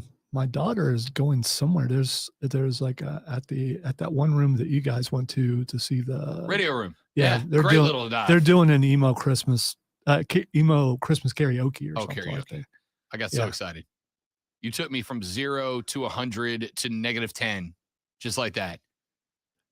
They're doing an emo. Yes, Christmas. Yes, karaoke. What is an emo Christmas? I mean, No Christmas, man. My Chemical Romance, Fall Out Boy. You know, whiny, angsty teen music from 20 years ago. so those only existed starting then. There was no emo before that. There was right? always emo. Like I would describe like grunge to some level is it, but like emo was its own genre of music. Okay, because I'm trying to figure out if I listened to it as a Ute. No, it didn't exist when you were a youth. Okay, all right. So okay, You were already an old when emo happened. I don't know about that, but I was older. I was in very late high school, early college, I think, when like Yellow Card and Co. really hit the wall. I bet I've heard songs from Yellow 100% Card. you have. But I don't. 100%. Yeah. Ocean Avenue remains An absolute banger. It's probably one of those where you can say the title and it won't get me, but if I actually hear the song or if you spout me some lyrics, Shame said, whatever emo's Christmas is, it probably sucks because life is meaningless. Exactly. It's not emo. It's just expressing that everybody hurts sometimes. All right, real quick. So is REM considered emo then? Because you just quoted No, REM was alternative. Okay. And by the way, I got into the car the other day, and I'm flipping channels, right? Because it was a short drive. Like if I'm driving long term, I hook the phone up via Bluetooth, and I listen to sports stations from around the country via the Odyssey app, like the Fan Upstate, for instance, for free. Anyway, I flipped on because I didn't turn on my Bluetooth because it was a short drive over to the classic rock station. And they're like, a nonstop rock block comes your way next. We lead off with REM. And I flipped off the radio. Remember, we've had Bleep these discussions because I've been talking with our guy Stoneman down the hall. Is like, at what point does it because a bunch of 80s music is on there now. And so now we've reached 90s music. But you got to keep in mind, the 80s was 40 plus years ago. Yeah, I know.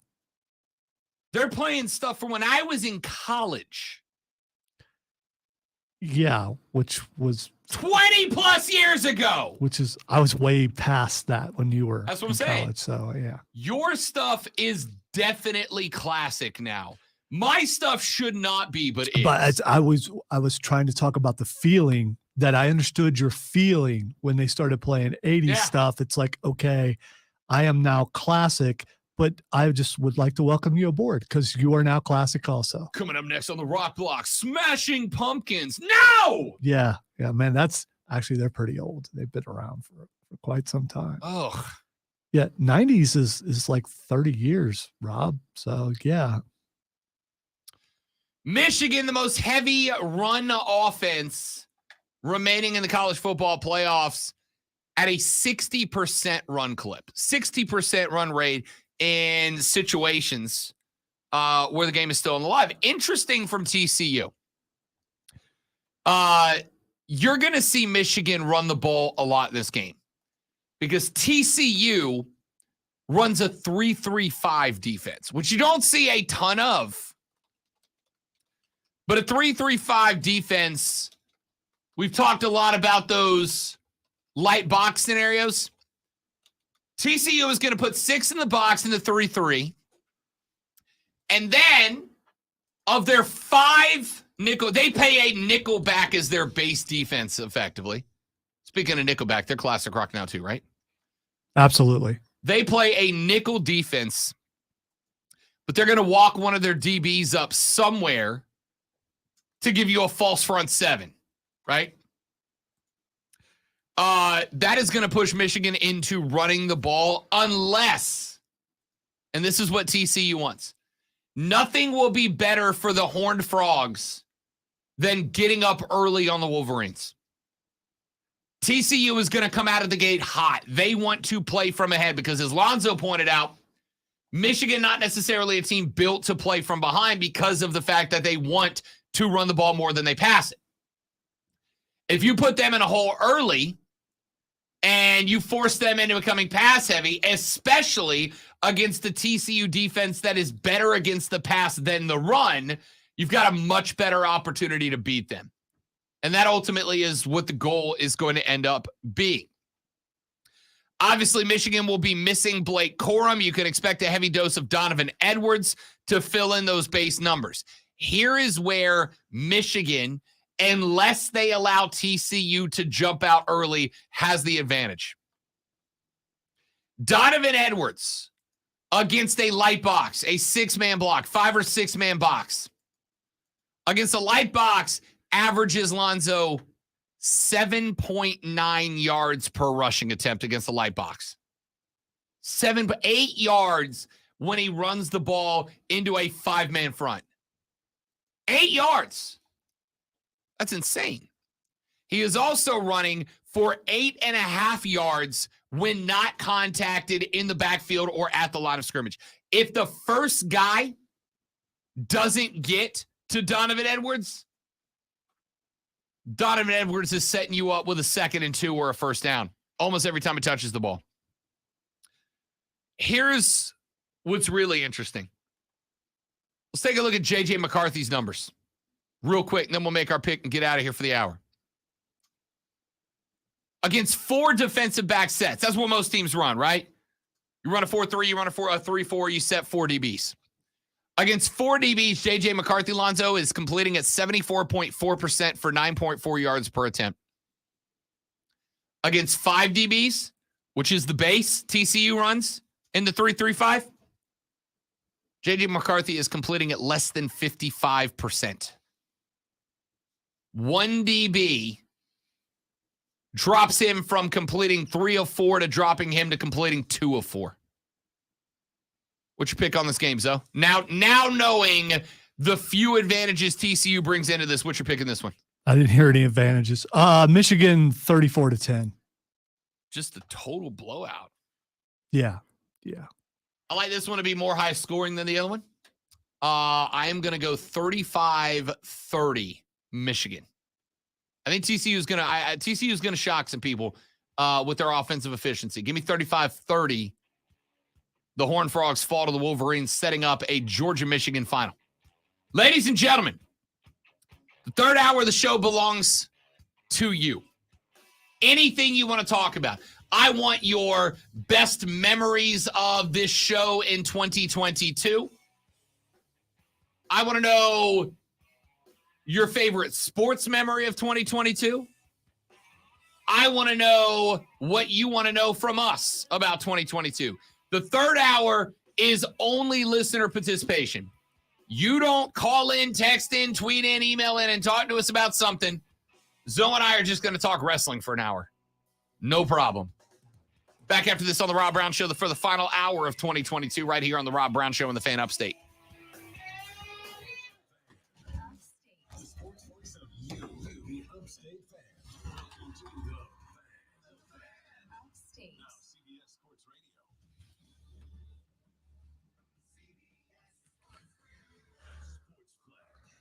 All right, guys, Jalen Hurts reportedly dealing with a sprained throwing shoulder, leaving his availability against the Cowboys Sunday in doubt. Philly's sitting at 13-1, looking to close out the NFC East. The injury reportedly, though, not considered to be long-term.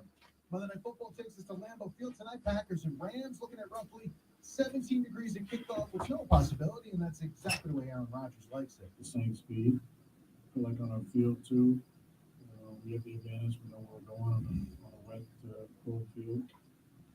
That's always been an advantage. So football's an advantage for us in the weather as well. The Packers still claim to slim playoff hopes, and they also released the veteran wideout Sammy Watkins before tonight's game. Defending champion Rams in danger of becoming the first Super Bowl champion to lose 10 games following season since the Broncos did it in 1999 after back-to-back titles in the retirement, of course, of John Elway.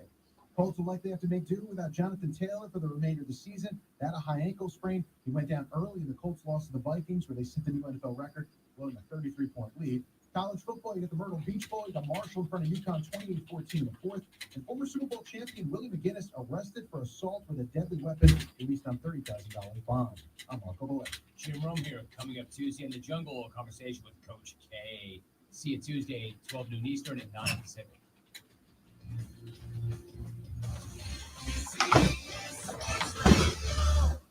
If you own a business, this has been a bumpy ride. From pandemic to inflation, I'm sure you could use a break. If your business has 5 or more employees since 5 total, you might be eligible to receive a payroll tax refund of up to $26,000 per employee. The challenge is getting your hands on it. Hi, I'm Howard Mackler, and that's why I... All right, come on, man. What are you doing? There we go. The team of tax attorneys we have put together are highly trained in this little-known payroll tax refund program. We do all the work, charge not a dime up front, and simply share a percentage of the cash that we get for you. Businesses of all types can qualify, including those that took PPP, nonprofits, and even those that had increases in sales. We have helped return over $1 billion to businesses, and we can help you too. Just go to getrefunds.com/sports, Click on Qualify Me and answer a few questions. This payroll tax refund is only available for a limited period of time. Don't lose out on up to $26,000 per employee. Go to getrefunds.com/sports. That's getrefunds.com/sports. There's nothing worse than coming home from a cold day to find out that your heater isn't working. When this happens, you need an HVAC company you can trust. A company like Priority Heating and Air. Their HVAC specialist will All right, delete. thorough checkup. And if you need a new unit, Priority Heating and Air is a line of HVAC systems. It helps. Your family or business warm this Well, I'd like to believe. Heating and Air, call today at 591-1847 or online at PriorityHeatingandAirHVAC.com.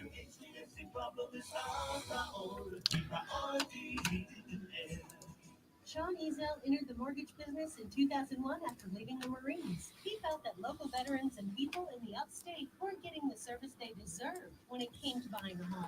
Let's see if corporate erased everything I did again. No, they left it on there this time. Hey. They did earlier. I just figured there's a Michigan person working it because I put the Ohio State University versus Georgia. Apparently, we just ran a commercial talking about Monday Night Football.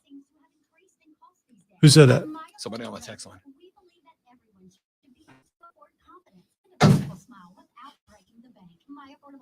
Did we? Huh. New technology means fewer visits. Save even more with insurance plans like MetLife and Delta Dental. Schedule your free consultation, exam, and x-rays today at a clinic near you. Greenville, Spartanburg, and Anderson. MyAffordableBraces.com. Join us at Odyssey as we all do our one thing. Together millions of things. Trying to look and see what time was the text. 1 minute ago. Maybe that Sports Flash was old. I just edited it. Maybe it wasn't recording because I don't see how it could be anything else. Sorry, I had to pee or I would have caught it.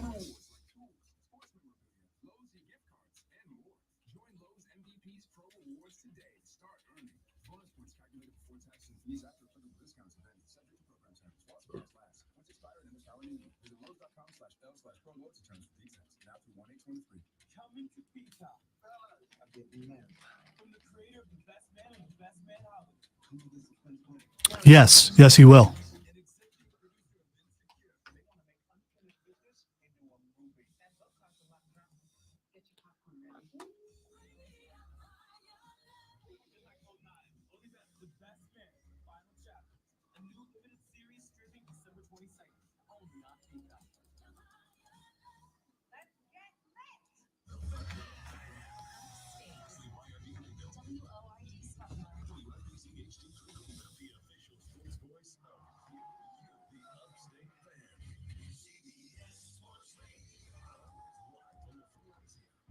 Oh, my stuff is dragging. World. Yeah.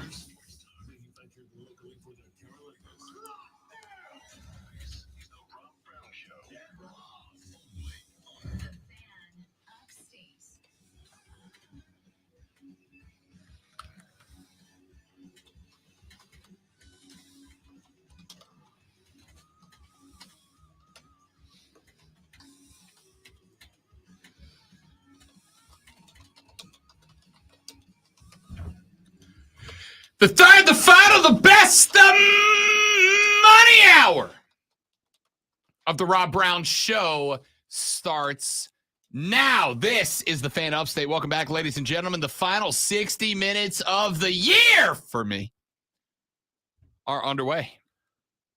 I'm Rob Brown, the great one, Lonzo, on the other side of the metaphorical glass today. You want to be a part of the show? 844-FAN phone, 844-326-3663, 844-FANFONE is the number.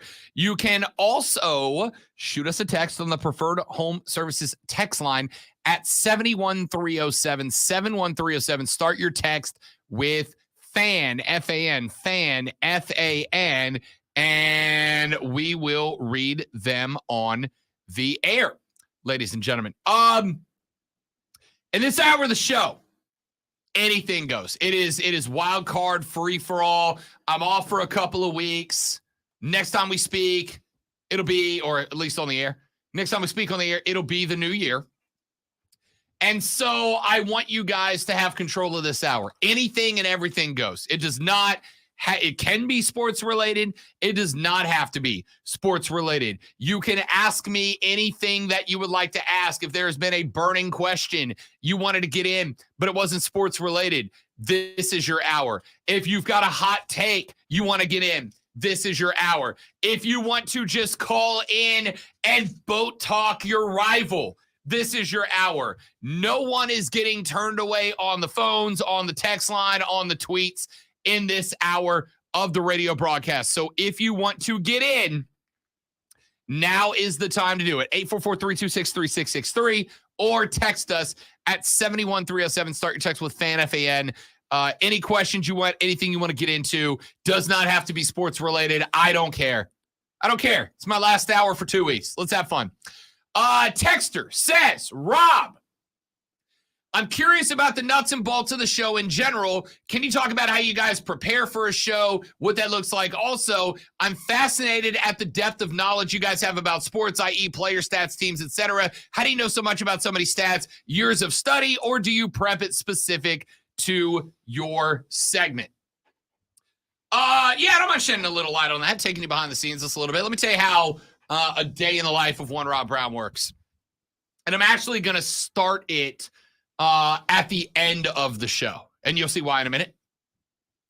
Zoe and I get off the air at noon. When we get done, we head over to our office, the Fortress of Nerditude. Sit down and we do the wrap up for the day, which can include a variety of things. 3 days a week. It involves us recording the Views from Mint Street podcast. Other days, it is pulling clips from the show and posting them. It is cutting new promos that are going to run on the station. It is putting out any fires going on the station. Zoe is scheduling. Rob is interacting with clients on the station, on and off the air, et cetera, et cetera. Just post-show stuff. For me, usually what happens is after that, I go do my regular Rob Brown stuff. Go to the bank, get lunch, blah, blah, blah, the boring stuff you don't care about. Texture says, feels like Rob is breaking kayfabe here. Not really. I kind of feel like I'm an open book on the air. I kind of really don't hold much back from you guys on the air, I don't think. Anyway, usually go home, let the dog out, hang out with the dog. Lady friend gets off of work, spend a couple hours with her. Usually around 8 o'clock or so, I will either sit on the couch with the lady friend or I retreat to the bro cave. Bro cave in the back is where I have my mini fridge. I've got my couch, got my gaming chair, my desk, my laptop, my speakers. It's my recording studio at home, and it's got the 70-inch back there. And I will have 2 laptops, a tablet, a phone, and a television all going at the same time. And so I will go and I will pick out the 2 or 3 or 4 games that I want to have on while I get ready for the show the next day. NBA, NHL, NFL, college football, whatever it's going to be. I'll have 2, 3, 4, 5 different games on with the volume on all of them. And then as I hear something that I'm like, oh, let me pay attention to that, I'll focus to that one TV. But usually what I'm doing is around 8 o'clock, 9 o'clock. I scan the big headlines first, right? Big headlines are where the breaking news is going to come from. That's usually the stuff that's going to open the show. So I scan the big headlines first, take a look at those. If I see one that I know, okay, that's going to be what we're talking about on the show, then I'll deep dive that one particular item. I will start looking into, okay, is this right? How do I feel about this? What are the stats and figures that might interact with that? I've got 3 or 4 different sites that I rely on for statistics, right? Different sites you can go punch in different parameters you're looking for. That's where, for instance, when I was talking my college football preview a minute ago, I was able to go and take a look at the statistics of Michigan.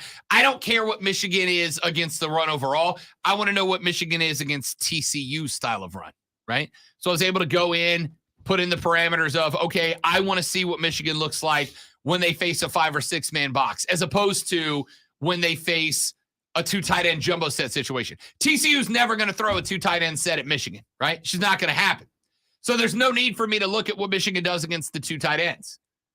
TCU is going to throw 4 receiver sets with a single running back. Let me see what Michigan does against that number. So while Michigan is ranked like, what would you say, like 5 against the run nationally, if you go and you put in the parameters of, let me see what they look like with runs against a 4 wide set in a neutral situation, all of a sudden, now they're 42nd in the country.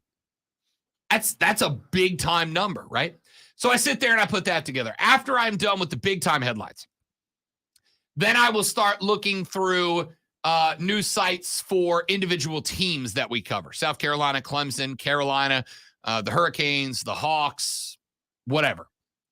And I'll look through the individual team websites at that point. Am I seeing transactions? Am I seeing injury reports? When it comes to college, anybody's name hit the portal. Anybody's name exit the portal to one of these schools. Coaches, any coaches switching jobs, et cetera, et cetera. Put all that together. Then I'll go back and I will do the same thing at that point, right? I will go back and do the same thing. I will deep dive those numbers, those stats to find out, is there anything that I'm missing or that the person who wrote the story is missing that will have a bigger impact for the folks who listen to the station, listen to the show. Once I do that, the last train wreck that I willingly throw myself headfirst into is message boards. The chaotic dumpster fires that are message boards. And the reason why is every now and then you'll see a hot take up there that you're like, got to address that, right? Got to get into that. So I scroll all the message boards. I put all that together. Usually by that point, it's about 11:30 at night. Rob Brown will then either wrap up his evening with a bourbon and Sprite, a couple of fingers of rum on ice, then goes to bed. I usually get up about 6:15, 6:30 in the a.m., get up, take care of the morning routine, get here to work between 6:30 at latest 7. And at that point, I take everything that I prepped the night before. I go one more time between 7 and 9. One more time, a scan of the headlines, make sure nothing broke overnight that I missed. And then what I do is I will, aside from having long, drawn-out conversations with Zoe and Chris, Captain America, Chris Evans down the hall, I will actually run over the segments in my head, right? So like this Michigan TCU thing, I'm like, all right, let me have this conversation in my head so that I kind of know what order I want to lay this information out at. I will also tell you that none of it is scripted for me. I got bullet points, right? I've shown you guys my prep sheet on the stream before, but I got bullet points. I don't script anything out. The most scripted you'll get is I'll put together a show prep sheet that has the segments laid out, and I'll write down what topic I want to put in one segment. But if you've ever followed this show, you know that, and Zoe can tell you better than anybody, I don't follow that. I hit on something, I talk about it until you guys are done talking about it, then I move on to the next one. If I don't get everything, I don't get everything. But I know the order of importance of the topics, and I hit them in that order, at least in my opinion. And then we go from there. Show runs 9 to noon, off at noon, rinse, repeat. As far as how do we know so much about sports? The answer for me, and I can let Zoe answer for himself, but the answer for me is I love sports. Part of the reason that I love this job is because when I sit down on New Year's Eve to watch back-to-back college football playoff games, that's my job. That's work. That's what I do. That's work.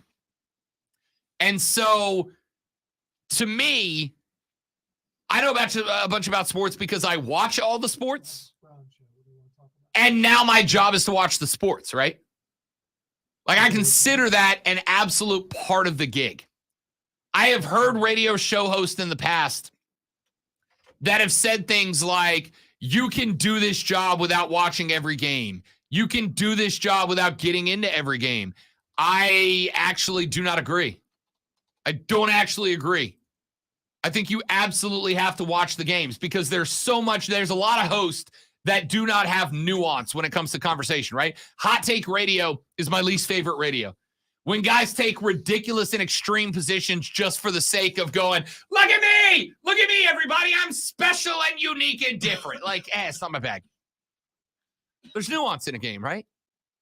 Michigan runs the ball 59, 60% of the time. Isn't that crazy? It's like, yeah, but you got to go back and look at the positions they're running the ball in and the defense they're running the ball against. They're running the ball against Illinois, but that's because Illinois is a team that never blitzes linebackers. It's a team that drops their linebackers back more than they blitz. Are they going to do the same thing against TCU if TCU is running a blitzer up every time? There's nuance to those games that is more than just what the statistics say afterwards. So you text Rob Brown late at night, there's a better than average chance he's got 2 or 3 or 4 different games going on all at the same time because it's my job and I like it. It'd be real tough to do a sports talk radio show and not watch sports, right? And not watch sports. Texture says, Rob, I am laid up after ankle fusion. We'll miss you guys over the holidays. Well, first off, man, I appreciate you spending your time with us. And I would like to go on the record and say he is not being held hostage. This is his own free will that he's electing to recover with us. I will say this, Texture, I hope that everything goes well for you. I hope that you feel good. Hope you're able to get that mobility back, walk around a little bit. I will tell you that I know Carter and Carlos are going to do a great job, but I will also tell you, follow me and the station on social media, on Facebook at thefanupstate.com, twitter.com/thefanupstate, and follow me across all the social medias at The Rob Brown Show, because I can go ahead and tell you, just because I'm off the radio for a couple of weeks does not mean I'll be radio silent. I will be popping up with live streams and breakdowns and hangouts. In fact, one of the things that I would want to do is probably next week one day, I will do a Rob Brown Show late night hangout. I'll actually pop onto the stream at like 8, 9 o'clock at night with a couple of basketball games on and just hang out. Is that late night though? Is that really late For night? y'all it is. For me, it's the beginning of the evening. All right. Yeah, it's easy for me. That's when I'm starting to sit down and relax. Most of y'all are going to bed, but we might do a little Rob After Dark one night. All right. In theory, all that's going to happen, but right now we're in Facebook jail. So because of soccer. Can't last forever. Stinking soccer, man. Stinking soccer. Get well soon, Texter. Hope you're doing all right. Texter says, Rob, have you put your promo clip together yet for going big on national television? You should totally be a famous broadcaster and a household name by the end of 2023. Seriously, man, you good. I appreciate that. Your check is in the mail. Wait 3 or 4 days to cash it. It might bounce. No, here's the thing. Rob's good, but he's not Mark Ryan. Mark Ryan needs to be on TV. He needs to be in a national market. He needs to move to New York or California. A star like that can only shine in a place like that. So, I mean, that's what I think. Merry Christmas, Mark.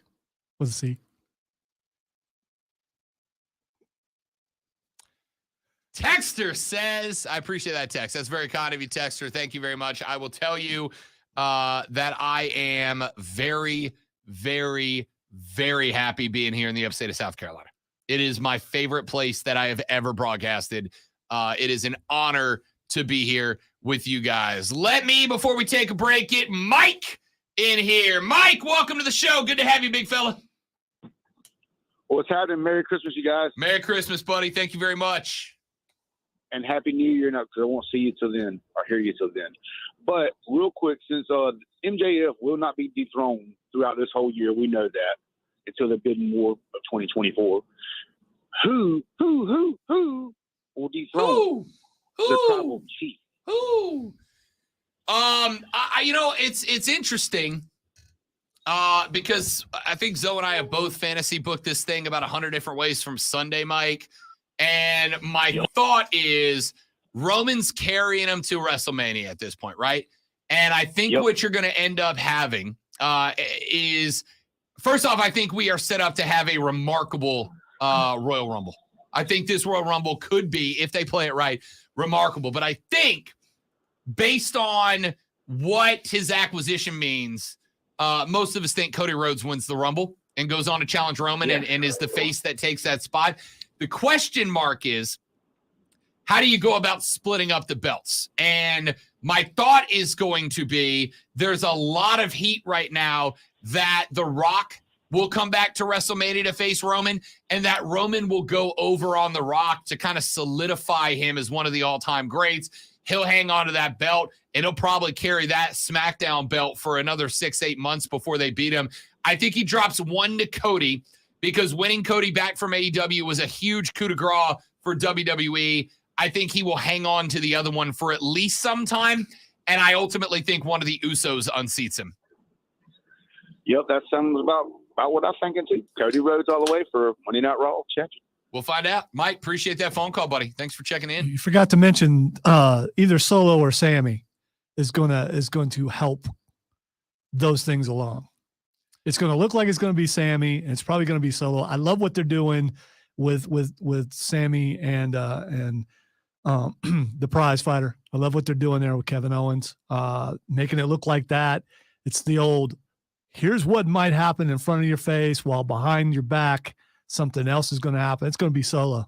I am intrigued because remember there was a line, kind of a throwaway line that I think a lot of people skipped right over when Solo Sikoa showed up, where Paul said the elder sent him to make sure things are going in the right direction. And everybody just kind of skipped over because I think everybody immediately thought like the Rikishi and the older members of the Rock's dynasty. Technically, The Rock is an elder now, right? Like technically he is an elder. So The Rock showing up to be the final boss for Roman as a bad guy would be really interesting. The question is, do you have Roman go over one of the most beloved wrestlers of all time in The Rock to prove he's the guy?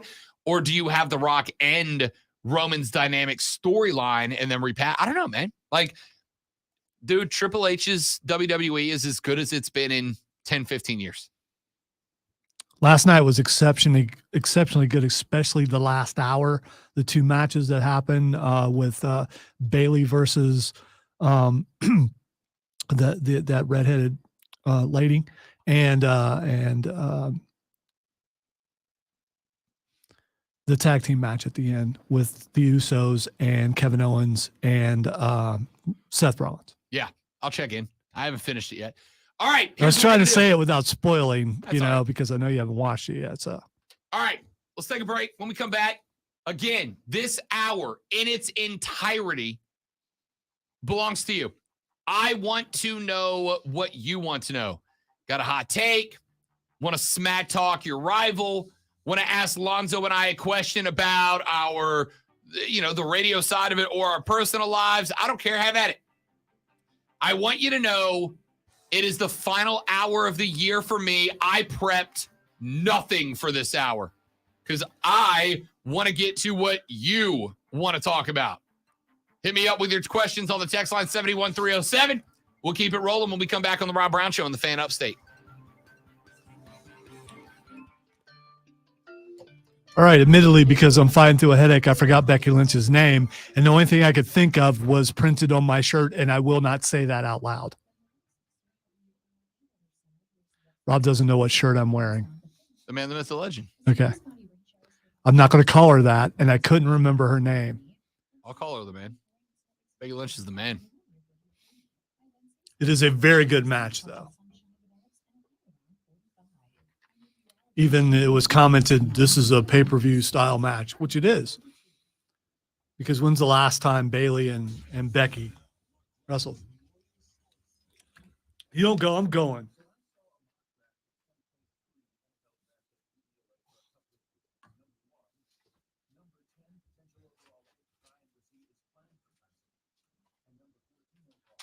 Be right back. Don't go anywhere, stream.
on with 2022. And I will see you all in the new year. Except those of you that follow me on social media at The Rob Brown Show, you will see me pop up multiple times between here and there, doing some live streams and whatnot. Texture said, Rob, I want to know if you're doing Burns Radio again, and what was your favorite upstate stadium?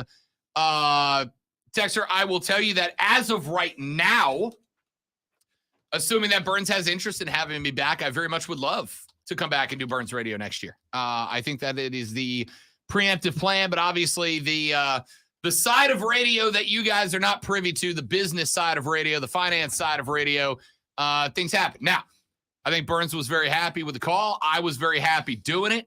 I thought the games were good. I thought, I was adequate on the call.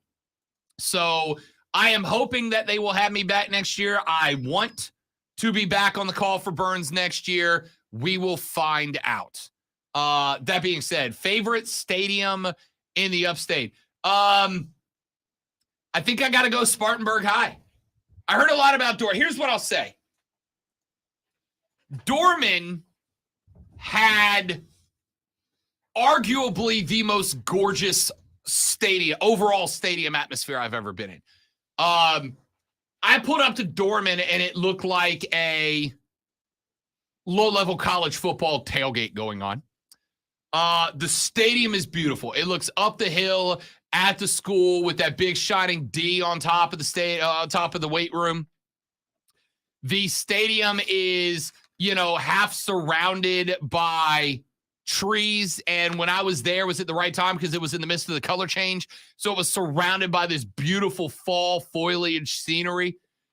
Dorman had the overall prettiest entire environment. Spartanburg had, in my opinion, the nicest field and nicest facilities overall. The facilities it's also newer. Spartanburg's only been around a couple years. Yeah. Spartanburg's facility was first class. Spartanburg's facility was on par with some of the nicer stadiums that I've ever been in. Spartanburg's facilities were, I have broadcasted JUCO games with lesser facilities in Spartanburg. So it depends. As a fan, Dorman. I think Dorman had the prettiest stadium I've ever been into at the high school level. As a broadcaster, Spartanburg. I felt like royalty when I did the Spartanburg game. So that would be my answer to that. Texter said, my favorite sports moment of the year was the LOL Patriots loss on Sunday. That means you're either a massive Raiders fan or show me on the doll where Tom Brady touched you. Because you have got some pent-up depression about TB12. Could be like a Buffalo fan or someone like that, that just but like Patriots. Your favorite sports memory of the year. The whole year? The whole year was one Patriots loss? The whole year. My most favorite recent memory was Tom Brady losing to Cincinnati. Right, but the whole year. Kevin Tech said, Rob, can I get a JA-17 before you leave? You mean Josh Allen? I don't think he's earned back the fourth one yet. I think he's set on 3 right now. By the way, I don't know if you saw this, though. Vegas has rearranged their odds for most valuable player. Patrick Mahomes is now once again your Vegas favorite.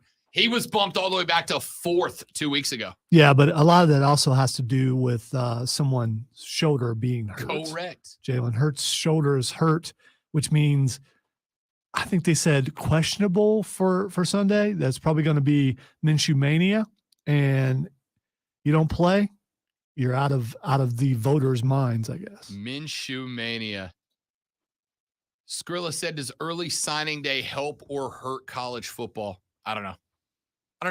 I'm just going to tell you, man, recruiting is so interesting to me because though it is the single most important thing that happens in college football,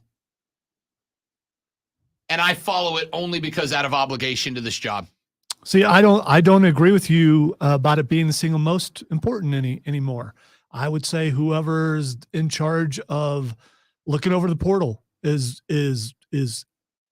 equally as important now, and that may end up taking precedence over anything because you can recruit a guy and then you've got added pressure if he ain't on the field and you don't make him happy, he's gone.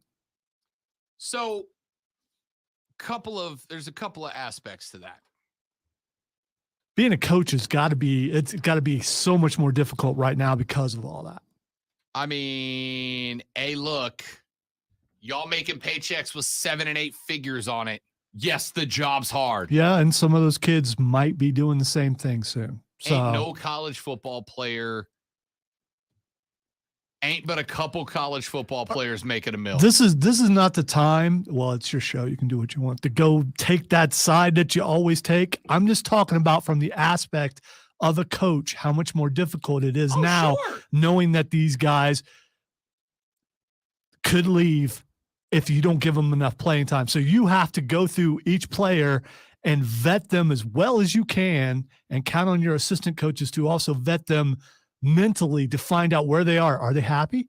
Was that enough playing time for them? So people who some would say are overly coddled now have the opportunity to be coddled even further because you have to worry about them being unhappy and jumping ship at any time. Hang on, keep talking. I'm looking for it. I don't know are you looking for the football? No. Okay. The world's tiniest violin. Well, it's laying around here somewhere. Well, anyway, so if you were a coach, you would have to think of all those things. I'm just talking about from a management standpoint, when you've got to deal with things that you didn't have to deal with before. This is an adjustment that has to be made, and I'm not so sure that you can make it all the way. There's no way that you'll ever be able to know for sure this kid. Yeah, I've been working on getting this kid here since he was in junior high.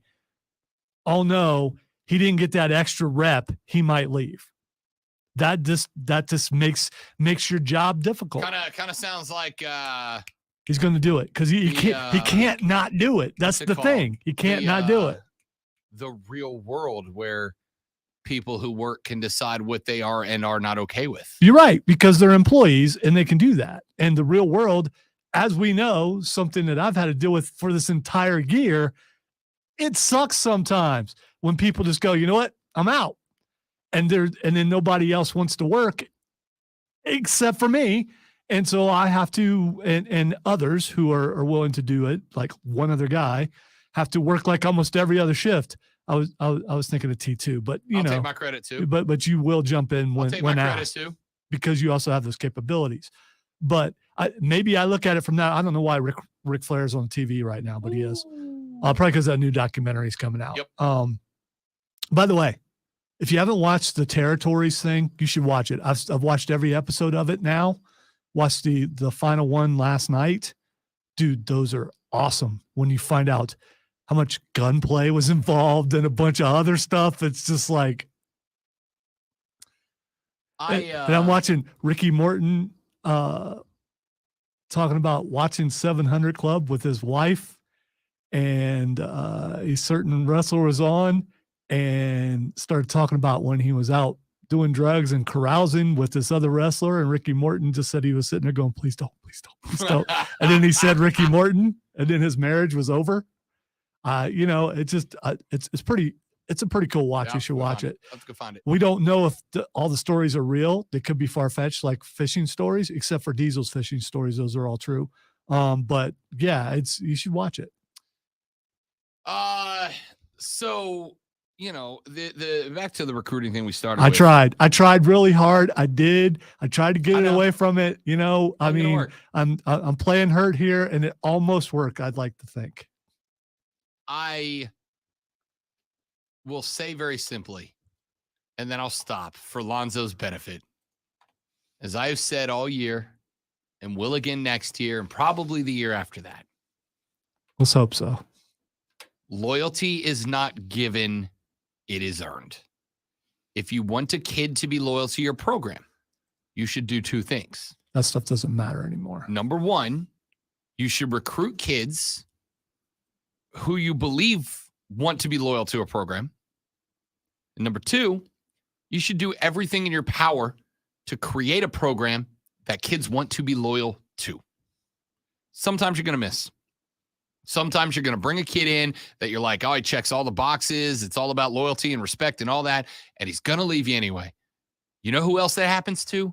Friggin' everybody in the real world who has to deal with personnel. Everybody deals with that. If you want respect, you earn it. You don't demand it. Demanding respect is the fastest way to make sure you don't get it. If you show up, I expect you to be a state university. Give me a reason to be.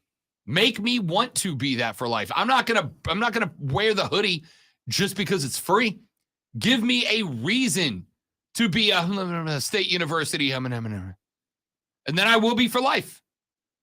But you don't get to, you don't just to get say, if you don't be a state university for a year or for life, you're a bad person. Hey, think whatever the hell you want to think. Your opinion matters not to me, sir. Sir. Tasha said, Rob, will you get your Yellowstone watch on while you're off? Yeah, I started Yellowstone. I made it through episode 5 of season 1. It's good. Wait. So there's something out there that's really popular and you haven't watched it yet? I've watched 5 episodes of season 1. I will say 2 things happen. Number 1, everybody that watched that show and loved it, my lady friend included, said that not the season that's going on right now, but the last season, they were like, it sucks.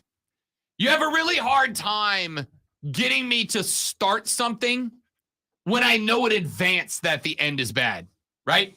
When I know in advance that the end is bad, I got a much harder time justifying starting that thing. Second thing that has put me off. And this is going to go to my lady listeners. Y'all know I love you. You will always go to the front of the line on this show. That will never change. But I need y'all to stop with the love for Rip. All right? I need y'all to stop with the love of Rip. I get he is a handsome gentleman. I agree with you. That's a good-looking dude. All right? He's a good-looking guy. But I need y'all to stop with the love of Rip. The dude straight up murders people or has them murdered. What? So wait, is this like a mafia show? I didn't know that. It kinda. It's got Kevin Costner in it. Costner's family owns a ranch. Does he dance with wolves? No, but it is a westernish. It's a northwestern. I don't really call it. His family owns one of them Yankee westerns. His family has owned a ranch just outside of Yellowstone Park in Montana since like the late 1800s. And the premise of the show, Zoe, is new industrial sprawl America is making its way towards the ranch where they have the old school way of life. And his family starts to get involved in politics and all that to kind of try to push it back, right? Except for they're criminals. Like a lot of criminal. Like mucho criminal. And women all gravitate, including the lady friend, gravitate to this character, Rip, who's like this old school cowboy, kind of rough and tumble, gruff kind of dude. And I get it. I understand it. He, where have all the cowboys gone? I understand it. You sound like Mr. Haney there. I don't know if you know who that is, but you sounded exactly like him. Nailed it, I guess. From a show called Green Acres. Is the place to be. He was also in living is the life for me. In Back to the Future 3. He's the one who said Clint Eastwood would go down as a coward. Makes sense. That's who you sounded like. So anyway, ladies, your fascination with Rip needs to stop. The dude is a straight up murderer. Straight up murderer. Like he's a bad person. Oh, but he's going to be redeemed from murdering people. I think you just get less murdery because somebody's like, by the way, Beth's crazy as hell too. I guess I really shouldn't talk because I love Beth and she's a nutcase. But she's absolutely my type. I get it. Okay, I take it back, ladies. Go bananas for Rip. I got Beth. Should we sneak? Yeah, let's get Remington. Remington. It's a hell of a name. Is that an in-ring name or an actual name? Remington, welcome to the show, buddy. Hey, how you doing? Good, That's man. Actual name, by the way. I love it. I love it. Welcome to the show. Great to have you. Hey, thank you. I appreciate it. Hey, quick question, man. Y'all talking about the transfer portal and whatnot. What do you think about Devin Leary leaving NC State? And do you think that's going to set them back from all the improvements they made over the last couple of years to try to get over the hump in the ACC? Yeah. Yeah, you're taking one of the probably 3 best quarterbacks in the ACC away from a school. It's absolutely going to set NC State back. And I'll tell you this, as far as the portal goes, this is one unintended consequence of the portal that, again, it just comes down to philosophical differences, Remington. One problem that could ultimately long-term you could end up having is guys like Devin Leary, who I do think has NFL prospect potential, leaving schools like NC State where they're rarely going to get noticed and trying to transfer somewhere that is known for cranking players at their position into the NFL, right? So if you're a Devin Leary, let's say, you might be looking at somewhere like, and I'm using this as an example, not where he's going to land, but you might be looking at a place like a Clemson that has sent 4 quarterbacks to the league out of their last 4 quarterbacks. And sub schools are going to be able to hoard talent that way, just kind of reload via the portal all the time. Whereas teams like NC State, Devin Leary, 1 more year for the Wolfpack, could be the difference in NC State competing for their first ACC championship in God knows how long. And now they're not going to get that crack. They got to reset the whole process because another school gives Leary a better chance at the league. And the question is, philosophically, do you agree that a player should have control over his own future at the cost of the future to a program? A lot of people say yes. A lot of people say no. Yeah, I think they definitely they should have control over their own future. I mean, it's theirs. It's not the university's. But, he only had 1 more year to go. I think he's going to make the league regardless. I really think next year was going to – well, everybody thought this year we could do it. All we had to do was beat Clemson and not lose games we shouldn't. But that's every year with the Wolfpack. But they'll be all right. We got MJ Morris and Little Finley, so we'll get it done. You got it, Remington. Appreciate that phone call, man. How about that, Lonzo? I think I've been here coming up on 3 years, and that was my first NC State call. Attaboy, Remington. Way to rep the Wolfpack. Way to finish out 2022. Don't turn your back on the Wolfpack. All right, let's take a break. When we come back, I am going to forego Twitter trending topics today as we sign off and say goodbye for the year 2022. I know I could have stopped there and it been much more dramatic. Lonzo, Rob, you, the fan upstate.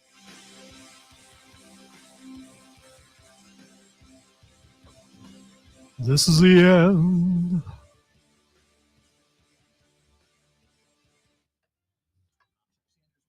It's all over, man. We're going to be It's done. over, man. It's over.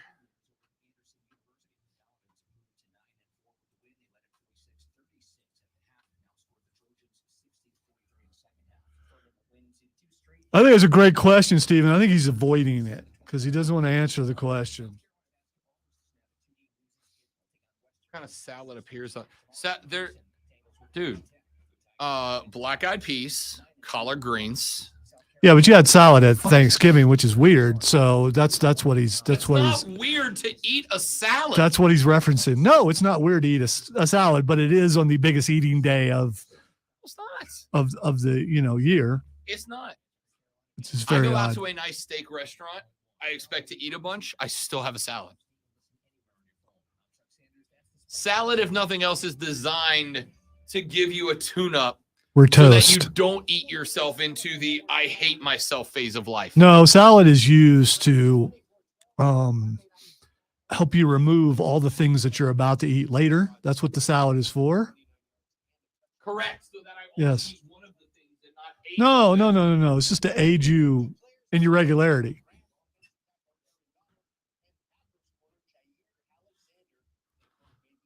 Why does he always leave? I don't know why he always leaves.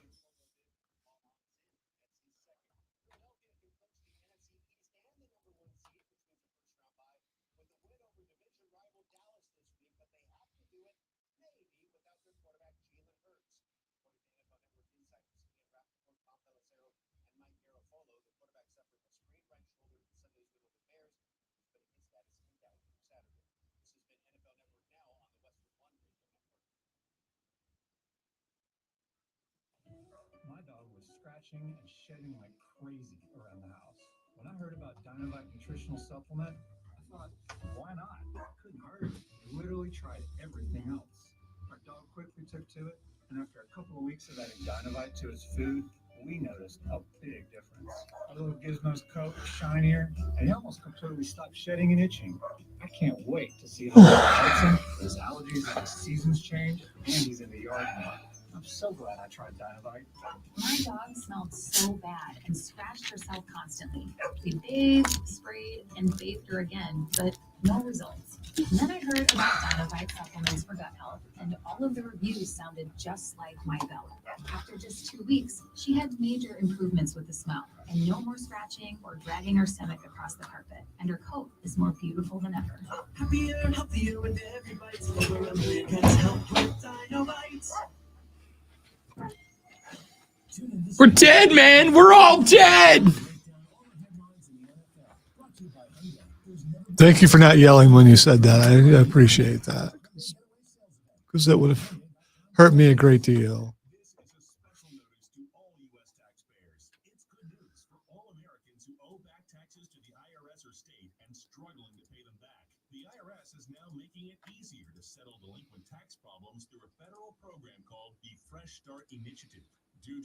You ever not want to learn how to do something because you know once you learn how to do something, you're going to be expected to, do things? I'm going to have to do that later. It's fine now. You can never know too much unless it's like in, mafia or something. And if you know too much, you might have a problem.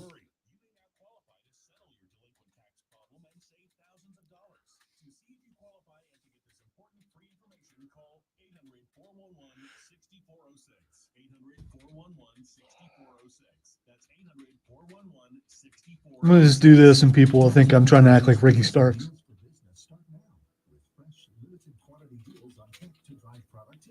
Save on select performance laptops and desktops powered by 12 Intel Core processors. Don't forget special pricing on the latest monitors, docks, and accessories, plus free shipping on everything and special financing. Yes, he will say they are because they're green. 877-ASK-DELL. That's 877-ASK-DELL.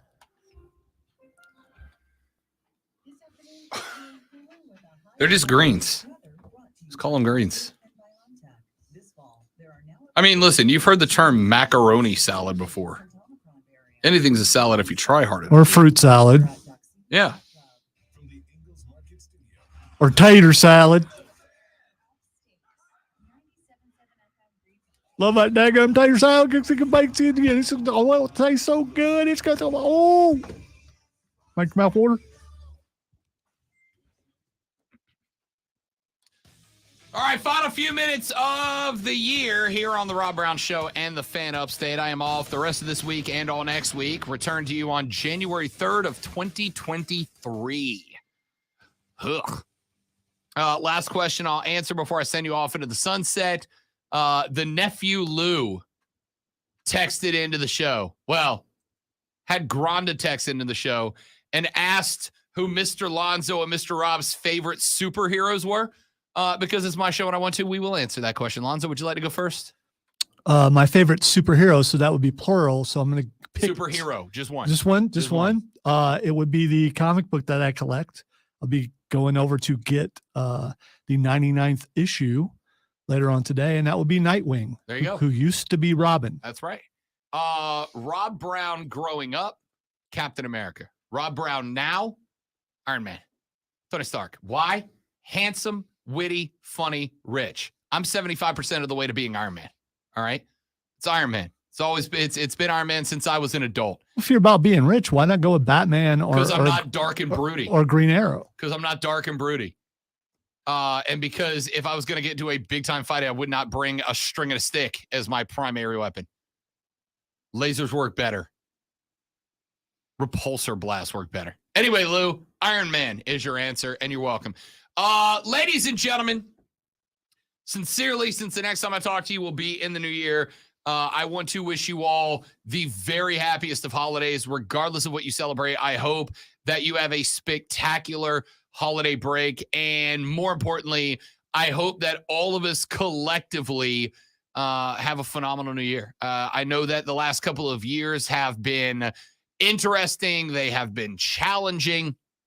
But the best part of this job for me, although getting paid to watch sports is incredible, the best part of this job for me has been the number of times that people have emailed me or DM'd me or come up to me in public and told me that this shows their break, right? I have 4, 5, 6 notes taped to my computer from people of different walks of life who have written me in the past to say, I love this. In fact, my favorite one is from a young lady who is a grandmother who wrote me last year and said that, and this is when we were on 12 to 3, but she said, listen, I picked my grandkids up from school. They're both big sports fans. She goes, I don't know anything about sports. I don't watch them. I've never watched them. She goes, but I listen to your show every day on the way to pick up my grandkids because whatever you're talking about is what they're talking about. And I get to have a conversation with them that I would otherwise not be able to have because of you. I had another guy who sent me a DM the summer of this year who said that the pandemic, when we were all in lockdown, was a very, very tough time for him. He's got no family in the area, was very much flying solo, and told me that listening to Lonzo and I be ridiculous on the show was what gave him the break from being slowly driven insane inside of his apartment. Those are the types of things that make doing this show so much fun and such a great gig for me. I love that that is what this show is. It's just a bunch of us goofing off, not taking it seriously, having a good time.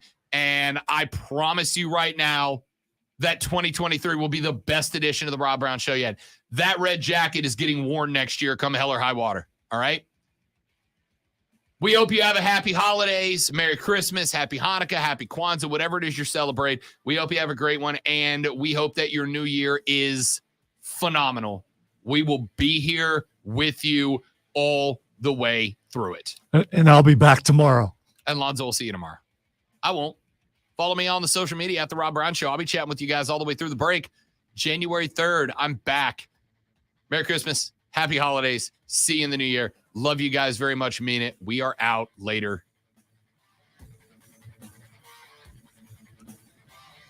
Can I answer that question for you, Steven, really quick?